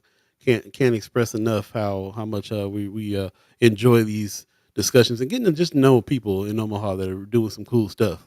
So, yeah, it's there super you go. cool. Thank you, thank you, thank you. Stay tuned. We'll be right back. Hopefully, with our special guest in tow. First guy. My name is Paul B. He's Buddy the God. Stay tuned. Hey.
All right. Thanks for joining us. Welcome back. Welcome back. Welcome back. You're listening to First Sky Omaha Radio. First Sky Omaha in the morning. In the morning. My name is Paul B. We got Buddy the God in the house. And Hey. all of you chat chimers, ghost listeners, thanks for joining us. It is the first of the month. It is May 1st. So lots going on as far as grown folks concerned, which equals rent needs to be paid. That's the only thing I be thinking about when it comes to the first nowadays, man. Man. Just rent needs to be paid. So uh yeah, not trying to get y'all down, but it is what it is. I mean, maybe some people don't have that relationship to you got to pay the rent. Some people are just it's Just get inevitability. paid. Just yeah, got the money to do it, whatever. So so I And should that in lies a blessing. shouldn't hey, you got a roof over your head. You got a roof Man, over right, right, right, right, right, right. a lot of people don't. So that's what's up. Appreciate everybody coming on in on that. We don't have our special guest in yet, but we are anticipating Dr. Jill Stein coming through. So we'll see if that is able to work out here. We little tech difficulties today. We appreciate you guys bearing with us through Man. all of them. Yep. And one thing that I forgot to bring up that I was supposed to bring up at the beginning of the show as well. We're finally in on the contest. Shout out to Ah, Drunk Ship Coffee. Enter to win. You can answer 3 questions. Enter to win a free bag of drunk ship coffee. So we appreciate everybody that is wants to participate here. We've been talking about it for a little while, and we're here with it now. Finally, it is what it is. So yeah, I'm gonna try to bring up the code. I don't know why I didn't bring this up when I first pulled it up. But I'm gonna get there. I'm gonna get there. So yeah, there's a link that we're gonna have. We'll put in the chat for you guys to do that. You can answer 3 questions, and you'll be with your name put in the hat and then on the 7th we will draw out who's going to be the winner here. Bear with us. We've never done a contest before, so we trying to figure all this out as we go as well. But bear with us. We will definitely find a winner to get a free bag of drunk ship coffee. Shout out to everybody who has already ordered. I think that's pretty dope. There's Yeah. people that's already gotten down, not just on the coffee, but on the shirts. Yeah. Getting some merch, some gear. That's right. So I'm gonna go ahead and put this link in the chat real quick, and get you guys going on that. So go ahead and hit that link. If you hit that link, then you will go to a page that'll tell you to hit the drunk ship contest link, and then you can answer a couple questions, and then your name will come to us, and yeah, we'll get it going. So appreciate everybody that has been anticipating that, waiting for that, encouraging us to keep going. Bear with us. That's what we're gonna do. We're gonna do that the best we can, and that's just what it is. So appreciate everybody who's joined in on helping us push that. Shout out to Drunk Ship Coffee again. I can't thank you guys enough for supporting this. That's the family coffee company. They source the beans from one farm in Ethiopia, the birthplace of coffee. And so yeah, get your grinders ready and get in on it. Sure. You haven't had no drunk ship yet, have you, buddy? I'm not a big coffee drinker. Like I said, I'm waiting. I'm waiting on the tea, man. You get some tea. You get some tea. Then lay Yeah, it on me. it's in the Lay it works. on me. It's Yeah, in the yeah, works. yeah, yeah, yeah, yeah. But I still support, man. Big shout out to Drunk Ship. I hear the merch is pretty good too. So might grab me a tea, man. And if they got other kinds of teas, then I'll Yeah. grab that. Yeah. So for those of you that are wondering about what the three questions are, it's just we just kind of want to know where you get your news. Yep. I want you to give us your email address because we're going to launch our newsletter here pretty soon, and the newsletter is going to be a better way to communicate, just because you don't have to deal with the algorithms and all the things that comes with social media. So it's going to be an enhancement, continuation of the conversation for us to go back and forth via newsletter, and so yeah, that's you'll have to sign up and give us your email address for that. So that's some of the things that you got to answer there to join the contest. Really, we're just trying to make sure that we are gathering, people that are chiming in with us, their email addresses, so we can speak through the newsletter. So there you go. Speak to you directly. For sure. Kimber in the chat, she says, I support public schools. I can't feel some type of way parents who have bad experiences and decided to take charge of their kids' education. Nope. You can't. You can't. Not at all. Not at all. I think it's I fully see the logic in pulling your kids out, especially if you're my sister's a teacher. She's going to school to be a teacher. She's already doing some classes at North. So if you have those kind of tendencies already, then and you have the time and ability to create curriculum for your child. It's a solid plan as far as I'm concerned, knowing about some of the things that are going on. Senator Terrell McKinney and Justin Wayne talk about it all the time. The reason why they chose what they chose was because they were like, OPS is failing us in a lot of ways, a lot of Mm-hmm. kids. And of course, the ultimate answer is families take charge of your kids' education if you can. So homeschooling is something that probably should have been in the conversation a lot stronger than it has been, as far as I'm concerned. Yeah. And let's keep in mind that these systems, be it public school, wasn't necessarily set up by us to begin with. What I mean? Like, how much say does the average everyday family person really have in the public school situation? Again, I'm not completely against public schooling, but we just got to understand what it is. I think regardless if your child is in public school or not, there should be some home education going on Most of beyond just the homework worksheets that they get, like real home familial education. I believe every home should have its own library. These things should be, man, true that. as as um as common in homes as your kitchen. Yeah. Yeah, most definitely, most def. I definitely feel the same way. I'm lucky enough to have had that with my family. So Yep, same here. yeah, and you think when you grow up having a thing, you think that's just what everybody has, but that's not the case. So now that I'm older, I feel lucky that we had it, and definitely highly encourage it with everybody else all Yeah. the time. Marlon Harrison is asking what sis does at North. She's studying to be an art teacher, so I think she was assisting the art classes. I'm not quite sure, but I'm assuming that's what she was doing over there. Tony Johnson said, "There's nothing new in OPS. They act like they're surprised after a year. What is the purpose of board members?" We'll have Brianna Full on to talk about what's going on the board. As a Man, matter of fact, pretty soon as well. Brother Pena says Subway. We're suggesting is that the state legislature do an independent study on why these children are failing in public schools. Yeah, another study, but yeah, I can understand why there needs to be a study to find mm, out what the problem is. Might help, might lead to some solutions. T. Ren in the chat. I haven't seen that name in a while. Public school should be viable and good for all to access. Agreed. Pulling kids out instead of applying God pressure to make them better is an extreme disservice to society, particularly for resource lacking. Interesting. um, I don't know.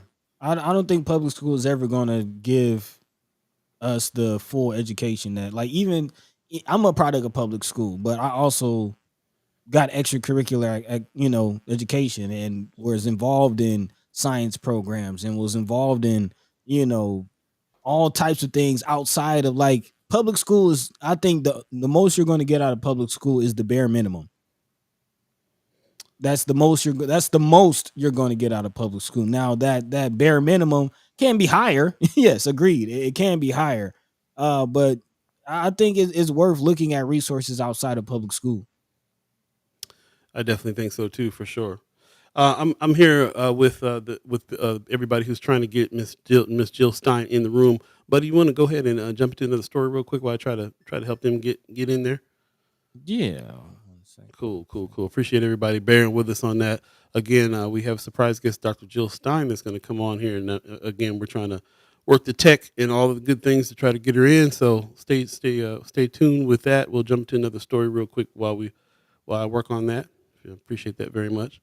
Anthony Rogers Wright, a new study will reveal same root cause, white supremacy. There you go. Just saved y'all $20,000. I disagree. I went to public school and got way more than the bare minimum. So that's a possibility too. Okay. Yep.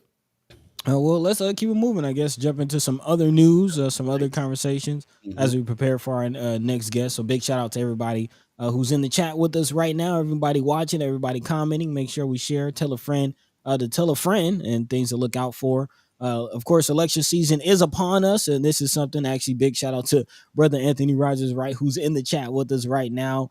And a couple weeks ago, if you remember, again, he reminded us about some of the uh, trips and tricks and things to be aware of and be wary of in this whole voter uh, inmate voter law that's changing. Again, this is coming out of Nebraska Examiner. Advocates are supplying voters info with voter info to Nebraska county jails to help ensure eligible voters can cast ballots, and Nebraskans incarcerated in county jails will have access to voting rights information under a partnership between the American Civil Liberties Union, aka the ACLU of Nebraska, and Civic Nebraska and Rise. Again, all of these organizations are part of a coalition that has been vocal and working toward getting this bill passed. So big shout out to Senator Wayne for getting it passed.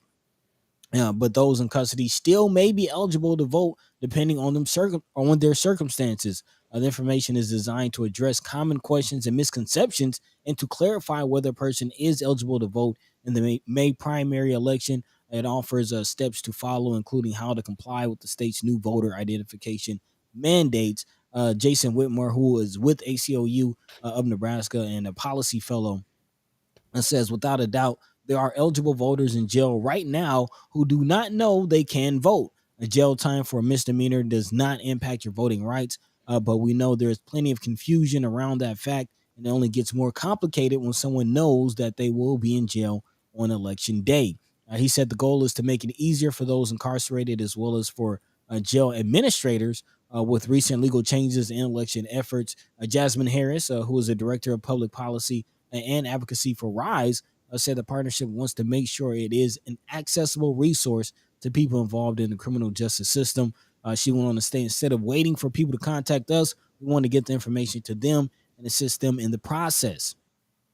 The information to be distributed in the jails also previews a quickly approaching legal change that impacts Nebraskans with felony convictions. Again, Senator Wayne's bill, although it was not signed by Governor Pillen, it still has become law and will go into effect pending legal challenge in July. And come July, Nebraskans who have been convicted of a felony no longer will have to wait the arbitrary 2 years to vote after Yeah, completing the terms of their sentence.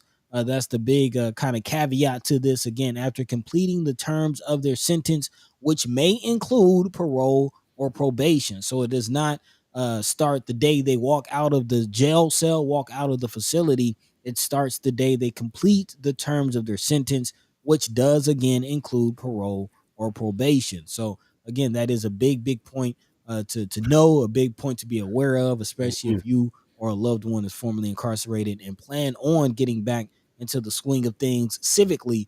Again, don't want to get back behind bars on voter fraud and things like that. Again, the right. recently adopted LB 20 eliminated this waiting period in the Nebraska Voting Rights Restoration Coalition, which again is the group of all of these organizations, including the ACLU, RISE, and Civic Nebraska. They've all come together and is planning to boost on the ground efforts this fall to reach an estimated 7,000 Nebraskans for this effort. So again, things can definitely be changing very soon with voting. But again, that's just a reminder that election season is upon us. That's right. Again, that's where things are going. That's where the conversation is. And There you without go. further ado, go ahead, Appreciate it. Paul. Yep. With the election season looming, we have another presidential candidate in on the chat. We finally fixed the tech, and we got Dr. Jill Stein in, ladies and gentlemen. Dr. Jill Stein is joining us. Good morning. Good morning. Good morning. Good morning. Good morning. Thanks so much for allowing me to speak with you this morning. Thank you for coming. We apologize for the confusion there Yeah. on the. Yeah, I think the confusion was on our end. Sorry Oh, about that. We were on the wrong link. it's okay. No No, it's problem all at right. all. We're glad that we got you. Thanks for joining us. Glad to be here. So let everybody know who you are. First of all, when Anthony Rogers Wright said that we could have you on, I was like, the Dr. Jill Stein. So we were pretty excited. And then of course we've been reading. Yeah. I still get amazed. I still get amazed when we have candidates on. We had Dr. Cornell West on as well, and I Oh, went through that's the great. same thing, like the Dr. Cornell Yeah. West. So yeah, appreciate it very much. So you're running for president. I mean, that's the main situation happening Yeah. here. So tell us about that. Yeah. By background, I'm a medical doctor by training and profession, and realize that what happens in the medical clinic isn't going to really fix us, and that in fact Hmm. it's the political system, which is the mother of all illnesses, that needs to be fixed if we're going to Hmm. fix what's literally killing us, everything from poverty to pollution to war to food deserts to economic disinvestment and all that. So I Yeah. got tricked into running for office after after kind of fighting out in the communities to deal with what's making us sick, all those Mhm. things, and just discovering that our elected officials are usually working against us, not with us, when we build big community coalitions to create jobs or clean up environmental racism, improve our healthcare system. We can rely on government, to take the side of the insurance companies and big pharma and all that. So Mhm. that's how I got tricked into running for office, and discovered that there's a whole lot of power there to be built on. And in the words of Frederick Douglass, power concedes nothing without a demand. Never Yep. has, never will. We got to make that demand and bring it into the political marketplace. And people are hurting. People are hurting really badly right now. Um, Indeed. 63% are living paycheck to paycheck. Half of renters are severely economically stressed, just trying to keep a roof over their head, paying more than 30% of their income. In some places, 50, 60% of their income to meet the rent, which doesn't really leave much to, put food on the table or pay your student debt. 44 million locked Yep. into student debt, child poverty doubling, homelessness skyrocketing evictions at an all-time high. So, what's not to like about this picture? Just about everything, and meanwhile, our elected misleaders, I don't call them leaders, I call them misleaders, are squandering, half of our congressional resources on endless wars that are delivering genocide and verging on nuclear war in at least 3 areas around the world. And they're totally clueless, and they're kind of doing the bidding of the war contractors. That's kind of like the driver of all this. AIPAC and the war profiteers are calling the shots, and the Democrats are lining up, like good little boys and girls, and doing as they're told and kind of marching in lockstep to just deliver a world that's crashing and burning all around us. So our campaign is, it's a demand. In the words of Frederick Douglass, this is demand for an America and a world that works for all of us. This is within our reach. If we have a government that's working for us, we have the resources and the creativity and the ingenuity to do this. So that's kind of the broad brush overview. And I would also add, that for all the progress that is claimed, by the powers that be, the economic inequality, racial inequality, is worse than it was in 1960.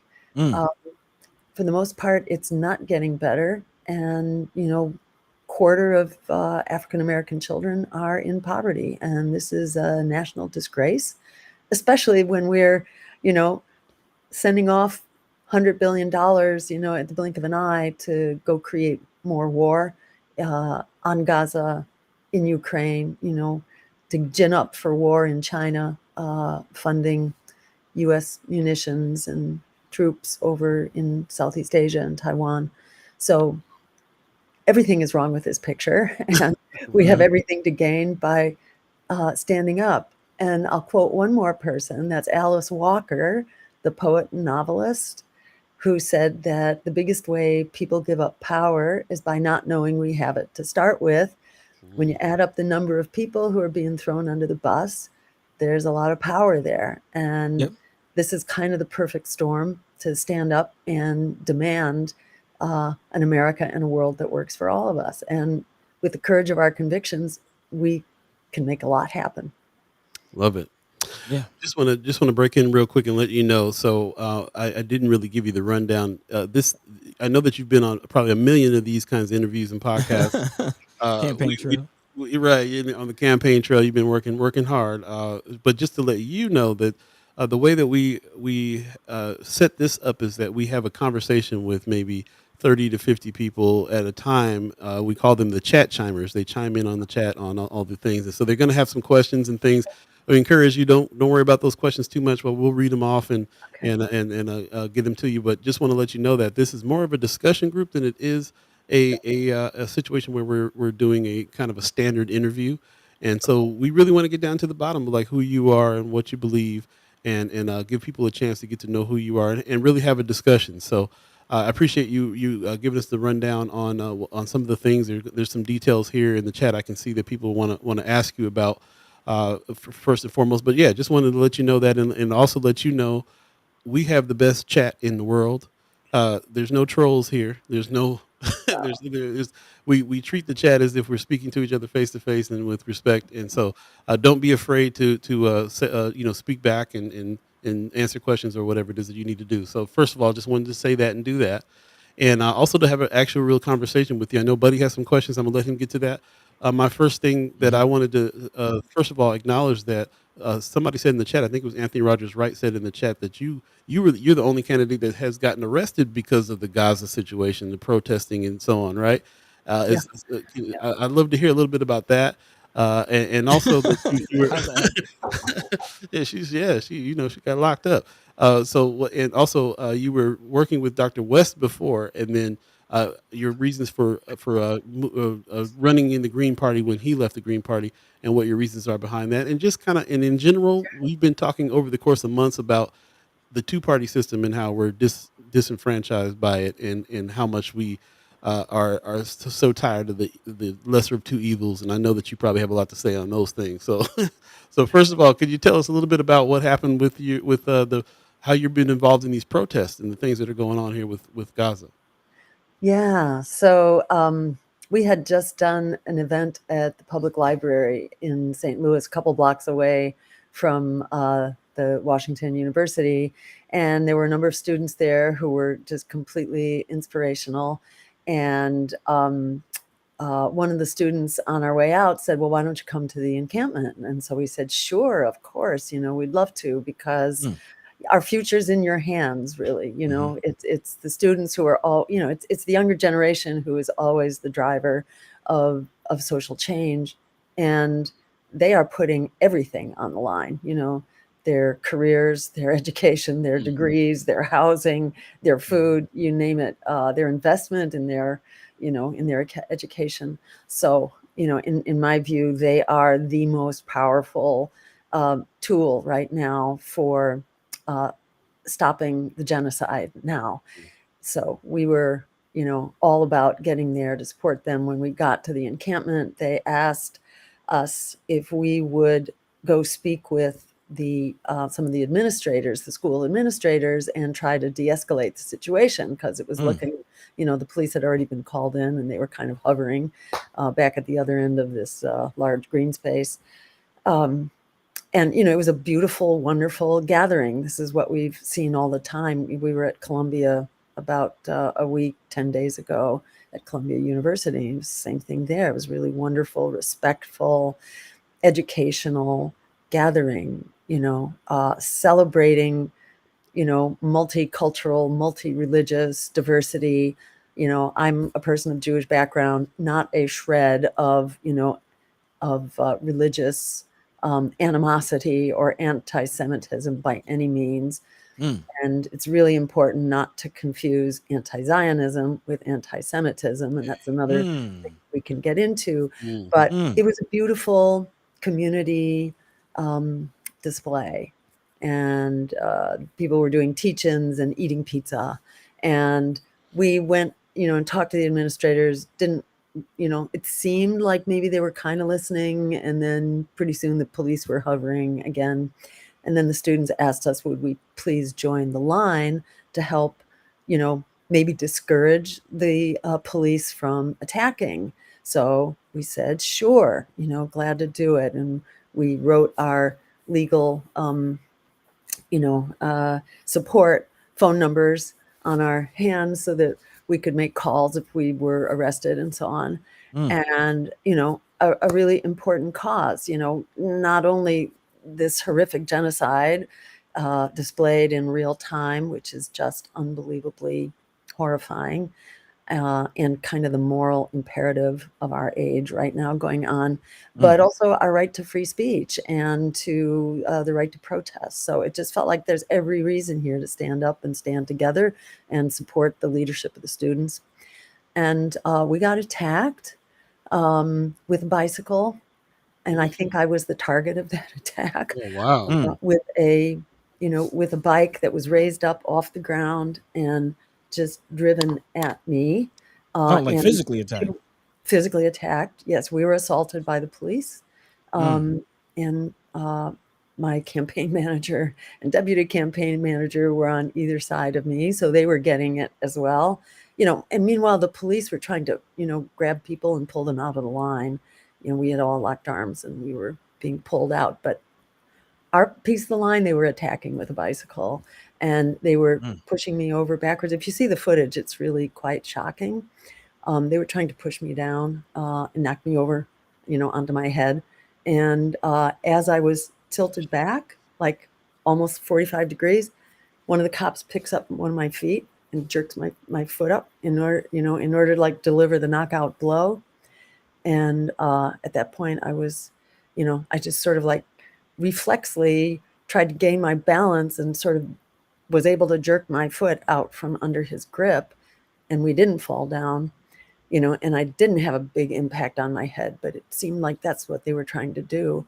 And, eventually we all went down, but not in a traumatic way. We all were finally pushed down, and then they rather savagely cuffed us, and then on the ground face down, and then walked us over to the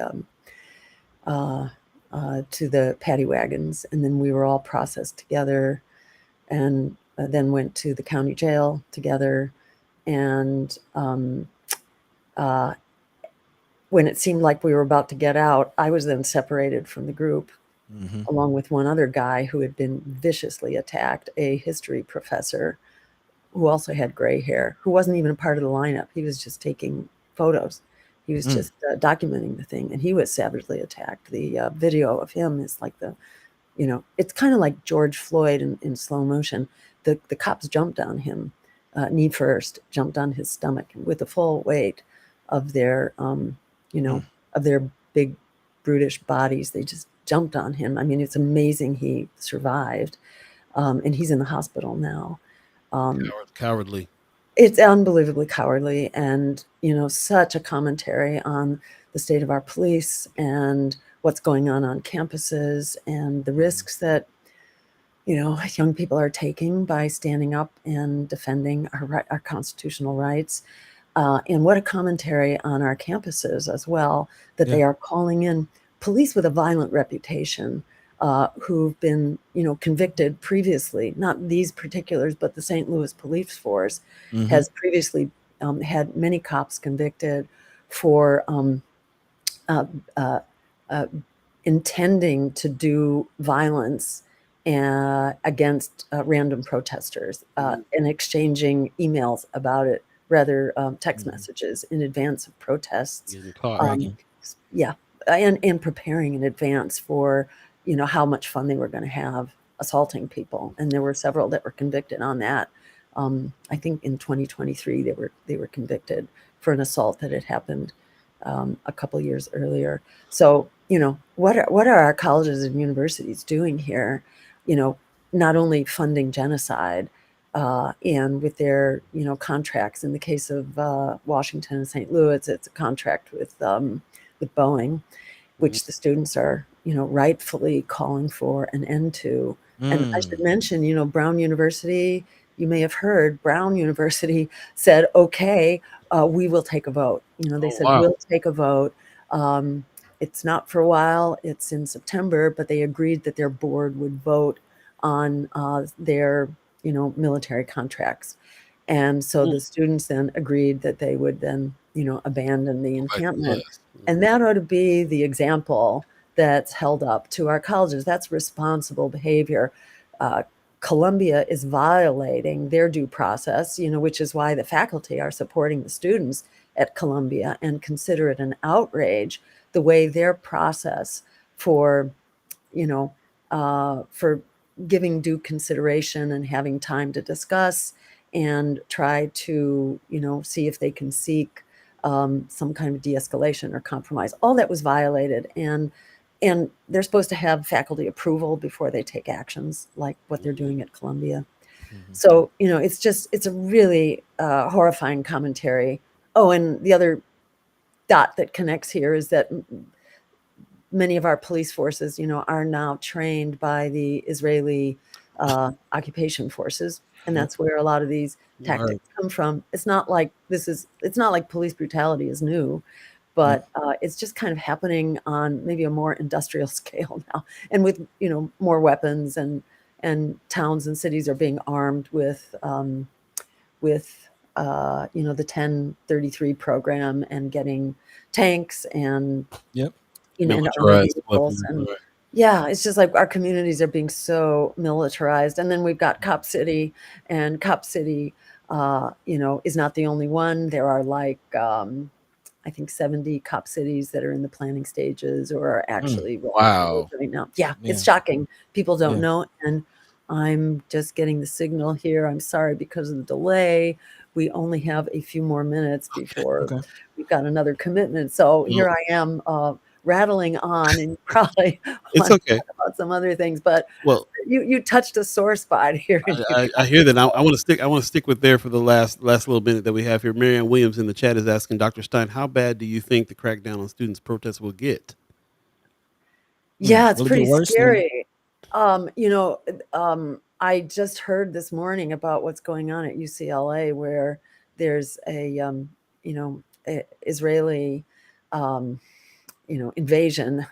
I don't know if they're students or if they're outsiders, but they brought, metal rods and, uh, just other like batons and stuff. And there's an incredibly violent brawl going on right now at UCLA, and it's not from the cops. It appears to be, from what we hear, preliminary reports are that, it appears to be from Israelis who are just, uh, acting kind of like as if they're in Gaza, and they're attacking student protesters. Netanyahu yesterday is calling out protesters, and I mean, to me, this is like, the empire, you know, is doubling down because its days are numbered, and because it's losing its grip, its stranglehold on power. The empire is doubling down, and we're in for a rocky road here. Just really quickly, in short, I do know a part of your platform is stopping the TikTok ban, and there's been some conversation about the whole ban on TikTok not being about China and being about the outward just protest against what's going on in Gaza. Is that kind of how do you agree with that? Is that kind of why you made that a part of your platform? What are your thoughts on that? Yeah, for sure. I mean, uh, we support, open social media and uncensored social media. So just on that basis alone, because TikTok is the least censored, we support, leaving TikTok as TikTok because it is kind of the major public square for young people. And it's really outrageous that Congress is, kind of pulling it in and insisting that it go to some American tycoon, basically, who then can use it as their plaything, like like Elon Musk is doing, and so on. Yep. So it's in our agenda calls for treating social media platforms like they are public utilities, and ensuring that we have the right of free speech and free expression on social media, and that it not be the plaything of American tycoons or corporations. That's the way it ought to be That's handled. it. And it will be quite outrageous if they proceed with this. I mean, to my mind, everything is kind of breaking down now, whether you're looking at healthcare or housing or student debt. We're in an extremely desperate situation. Environmental racism, it's all really in a kind of catastrophic condition right now. Every dimension of our lives really is in crisis, which to me is why this moment is such an opportunity. It is a perfect storm for political change. And I want to mention two things that I be sure to communicate. One is that our agenda, and when you had asked about Dr. West, our agendas are very similar. And likewise for Claudia de la Cruz as well, with PSL. The difference is that we are on the ballot right now. We have 75% of the work done for the total burden of signature collection. We already have the most difficult and expensive states done, including California, Texas, Florida, and Arizona, which are like the biggest and most expensive. To get on the ballot for any one of them, it will be several $million. So we have, most of the work done. We have a couple of big hurdles still, especially New York State, but and also Illinois. But the rest of the big ones are done, and then there's some moderate hurdles as well. But these are not gigantic, and we can get this done. But Dr. West has only a handful and really doesn't have a plan or really a pathway to get on the ballot. And likewise, Claudia de la Cruz will be on the ballot in several, maybe even a dozen or more smallish states, but not in the big states. So if you want to really threaten power, if you want to challenge empire, you need to be on in pretty much every state. Otherwise, you won't be noticed, you won't be acknowledged or dealt with. But our we are on a pathway to be on the ballot in every state across the country now as the one and only anti-war, anti-genocide, pro-worker climate emergency campaign. There will be 3 pro-genocide, pro-war candidates on the ballot.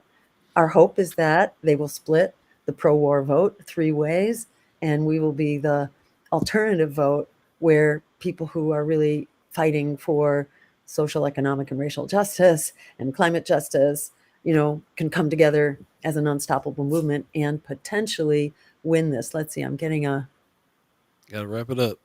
sorry. You get your wrap up message? Oh yeah, what's that? In Michigan. Oh, yes. Oh, all right. And I'm told to also let you know that we are on in Michigan already. We're on already in about 22 states, Okay. but those include some of the biggest states. So while we still have about more than half the states to go, we have way more than half the signatures actually done. So Got it. Okay. yeah.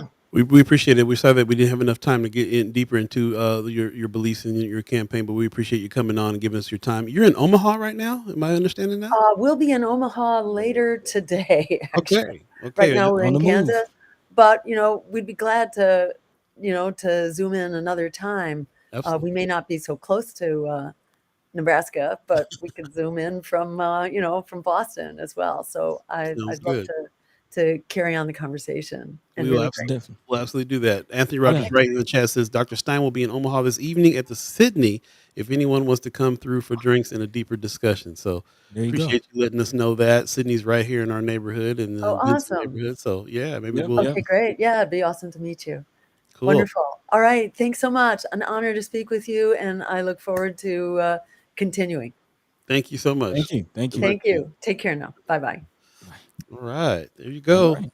There you go. I love it. I love it. I love it. Dr. Jill Stein in the house, Man. special surprise guest, presidential candidate, Green Party, and as she's saying, sounds like she's got a lot of signatures around on a lot of the states. So Yeah, yeah, that was kind of interesting. And you don't really think. I mean, we've talked about it, but to kind of get more information, more insight on exactly the reality of what it is to, we talk about getting out of this whole, Democratic Republican dichotomy, and there's a lot of people in the chat that are always talking about, Democrats and not really happy with how do we address this whole issue. And again, a few chat chimers have even gone to independent, but what does it really look like to get someone outside of that whole system on the ballot and really in a position to really do something.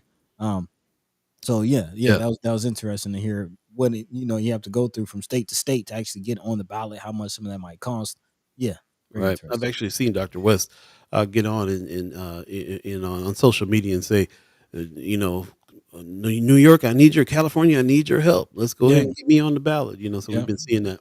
yeah. It's 9:02 right now. If you believe in the concept of time, we're already past the time that we agreed on stopping the show. So we appreciate everybody that's hanging with us past that time. But Yes. we will wrap it up very shortly here. And according to the questions and the things that I'm seeing in the chat, we will definitely have to have Dr. Stein back on another time. If Yep. she's already said she's willing to do that, so we'll definitely do that. So appreciate all your questions, and let's hold those questions over till we have her back. Maybe when she gets in Boston, we'll do this again. So yeah, appreciate everybody who's joined in there and has some very thoughtful, great questions as well. Appreciate you. Yep. Also, I did want to acknowledge the question that we had that, it just kind of dawned on me that this is something that we haven't really talked about enough here on the show. Black Dynamite is asking, what is Cop City? And, Ooh, I was yeah, when he said it, I was like, we're gonna do a whole show on Cop yeah, City. yeah, yeah. Again, that's something that we it's kind of shocking, man. Black Dynamite, you're somebody we see, we consider you a part of the First Guy fam. We see your name all the time on the chat. You frequent the show. And the fact that you're asking what is Cop City is kind of like, okay, We're not that talking about it enough. yeah, we're not talking about it enough if our listeners aren't quite aware of what Cop City is. Again, I'm currently here in Atlanta, one of the cop, as she mentioned, there's several cop cities across the nation, but the Atlanta cop city has been one of the ones that has gotten a lot of the attention. There's been, man, I drive around the city all the time. There's, man, flyers and graffiti, and there's all types of things calling for the stop of Cop City. And if you don't know, Cop City is a multi-acre, just it's what it sounds like. It's a city for the cops that they're building to train. And Right. yeah, And it's usually right up against the hood. yep. We knew that there were many more out there. We didn't know that they were planned, like Anthony Rogers Wright is saying in the chat right now, they're playing cop cities, planned in 47 states. When we started talking about them, we were like, Omaha is probably going to follow suit. The Mississippi of the West is probably going to, Midwest is probably going to follow suit. And that's really what's going to happen here. It seems like to us. And the fact that Buddy is in Atlanta, we've been talking about it a little bit because it's right there. It's right there in the city that he's at. Man. And it's been in the news more because of the protests, things that have been going on there, people that have been arrested that had been camping out in the grounds around it. They're taking up a whole green space right next to the hood in order to build this whole cop city. Yeah, man, we'll definitely have to get into talking about it for sure. Yeah, and it's not just again, Guillermo Pena also. What's up, Cop City? So yeah, if y'all don't know about Cop City, then we're not doing the right job as far as informing on this. Talk And about it more. yeah, Sure. yeah, because this is something that's happening across the nation. And it definitely deals, like she said, it's definitely a connection between here and Israel, because again, it's not just training of local police, it's just training of international and other police forces and oppressive forces. And yeah, we'll have to get more into it, man. Well, stuff. But we're gonna go ahead and let it go. Looks like Anthony Rogers Wright is he's putting in the chat a map of all the cop cities. Cop cities. He keeps on stressing that. Marion Williams also says cop cities are basically military training bases for local law enforcement agencies. So, you hear about the, talks of activities like we've seen with Freedom Summer. Mm-hmm. Yeah, they're preparing and they're training year round, and there are multiple areas. What are they getting ready for is the question, and who are they getting ready for? So yeah, concentration camps built in Iowa. man. We started this show off talking about National Guard being brought in to assist law enforcement, and then of course we need to talk about the cop cities that are training law enforcement in the ways of the military in other countries. Mm-hmm. We just talked about. So yeah, lots to talk about all this. See, what are they preparing for sure? Military training bases basically is what's going on. So yeah, lots more to talk about that. Like I said, it's been very, very top of mind because of the publicity that the one in Atlanta is getting, and we've been able to talk to Buddy about the stuff that he's seeing around there, and we keep on saying it. We're just like, when is that going to be here? When is it coming here? Matter of fact, 2 shows ago we were just talking about the highway patrol that's right there on 24th Street, right by the freeway. To me, it always feels funny that all those cop cars are behind those gates, butted up right against the Deuce, 24th and Lake Street area. Oh yeah. Yeah. So yeah, not only do they have normal training facilities, but now they'll have military training bases for training. Yeah. Pretty much, man. And again, it's a full city. Somebody got to learn how to drive them tanks. Man, it's not just that. I mean, it's a full city, so they're training on how to, again, militarily, like, it used to be you just had SWAT units. Now everybody's getting, like, the whole force is becoming a SWAT unit. The whole force is becoming a SWAT unit. The whole force is already a SWAT unit. Yeah, This is more than a SWAT unit. This is cop cities are beyond a step beyond the everybody in the country having a SWAT team, which is very poignant to me growing up in California. California is where the SWAT team. LA is where SWAT was invented. Man, and for the fact that in my lifetime I've seen every department pretty much has a SWAT team in every city is a trip, and they're going beyond that because they have all this access to this military equipment. Von Chapman, that's pretty much it. Nazi trading bases. Yeah, I mean you look at the history. We talk about, you just mentioned the interstate. I mean the whole interstate system. So they can get to us quick. Man, we'll continue the conversation another time. There's too much to talk about when it comes to this. We will definitely dive in and get into it. I appreciate everybody's interest on that and asking the questions and reiterating where we're at as far as that. We have talked about it before. We can definitely talk about it a lot more, and we will. So we'll appreciate that. Marion Williams says, why didn't the Biden administration do something to stop cop cities? Because this cop cities is something that Democrats and Republicans are all for. Yeah. They're actually supporting it. Man, yeah. Let's opening the whole can of worms with that conversation. We'll be here for For real. another hour, and I know y'all trying to keep us here, but yeah, we gotta You ain't go. getting no more 3-hour shows. No. Uh, Appreciate you. Yeah, Wanaloo said martial law is your back door. That's real. there you go. There you go. Appreciate everybody who's joined in today. Buddy, you got some last words for the people? Man, big shout out to our guests. Shout out to Sister Kara Warner. Shout out to Dr. Jill Stein for taking the time out of their schedules to come and speak with us.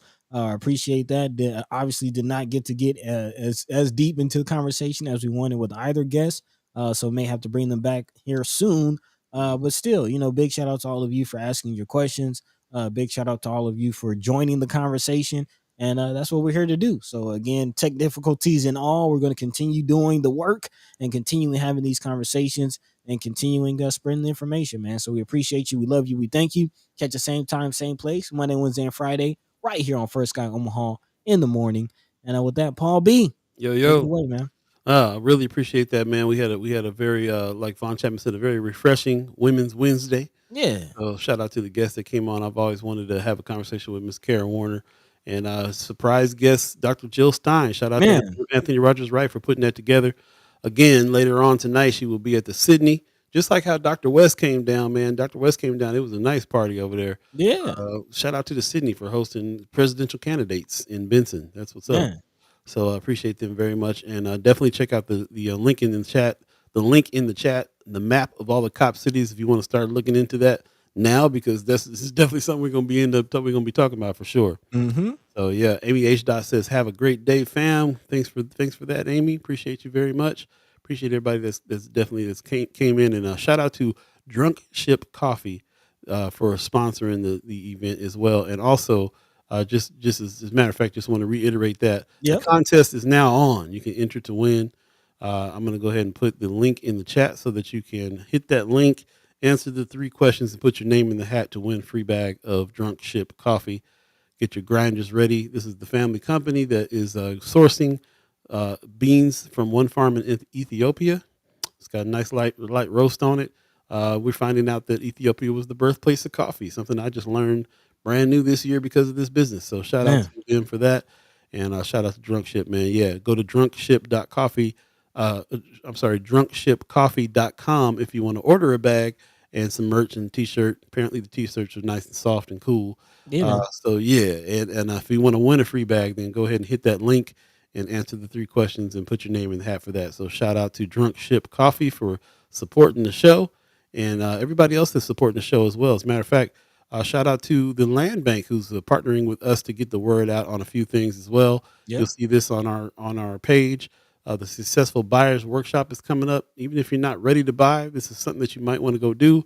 Trust me, after me meeting with the Land Bank, going to one of their meetings, I'm understanding something about the Land Bank that I didn't, which is that I'm closer to being able to buy a piece of land and do something than I previously thought. Man. Yeah, that's the point. And that's the point, and it's very accessible. So this is happening on May 9th. We're going to be talking about this coming up all week long. Mark your calendars for May 9th, 5:30 to 7 at the Nebraska Early Childhood Collaborative, 3200 North 30th Street, Suite 200. More information on that, go to omahalandbank.org. But shout out to them for putting on the Successful Buyers Workshop. Making this, we all are trying to buy some land and have some ownership, especially in our neighborhoods where a lot of these lands are available. So shout out to them as well for working with us on that and supporting the show. And shout out to all of you, the chat chimers, supporting the show. Gotta give. We really do have the best chat in the world, and I got to give you guys your flowers because I really love the fact that we're able to have presidential candidates on, and they don't have to be worried about people that are not here in earnest, asking actual questions, wanting to get to know and wanting to have a positive interaction in order to be able to get down to some communication. So thank you. Appreciate it. Marianne Williams says, great show, First Sky. Thank you. Thank you for joining us. Appreciate it. And we're going to go ahead and go. We'll give a thanks to the Omaha tribe elders for allowing us to be on this land and speak while we're here. We want to thank our elders for allowing us to speak with you or before you.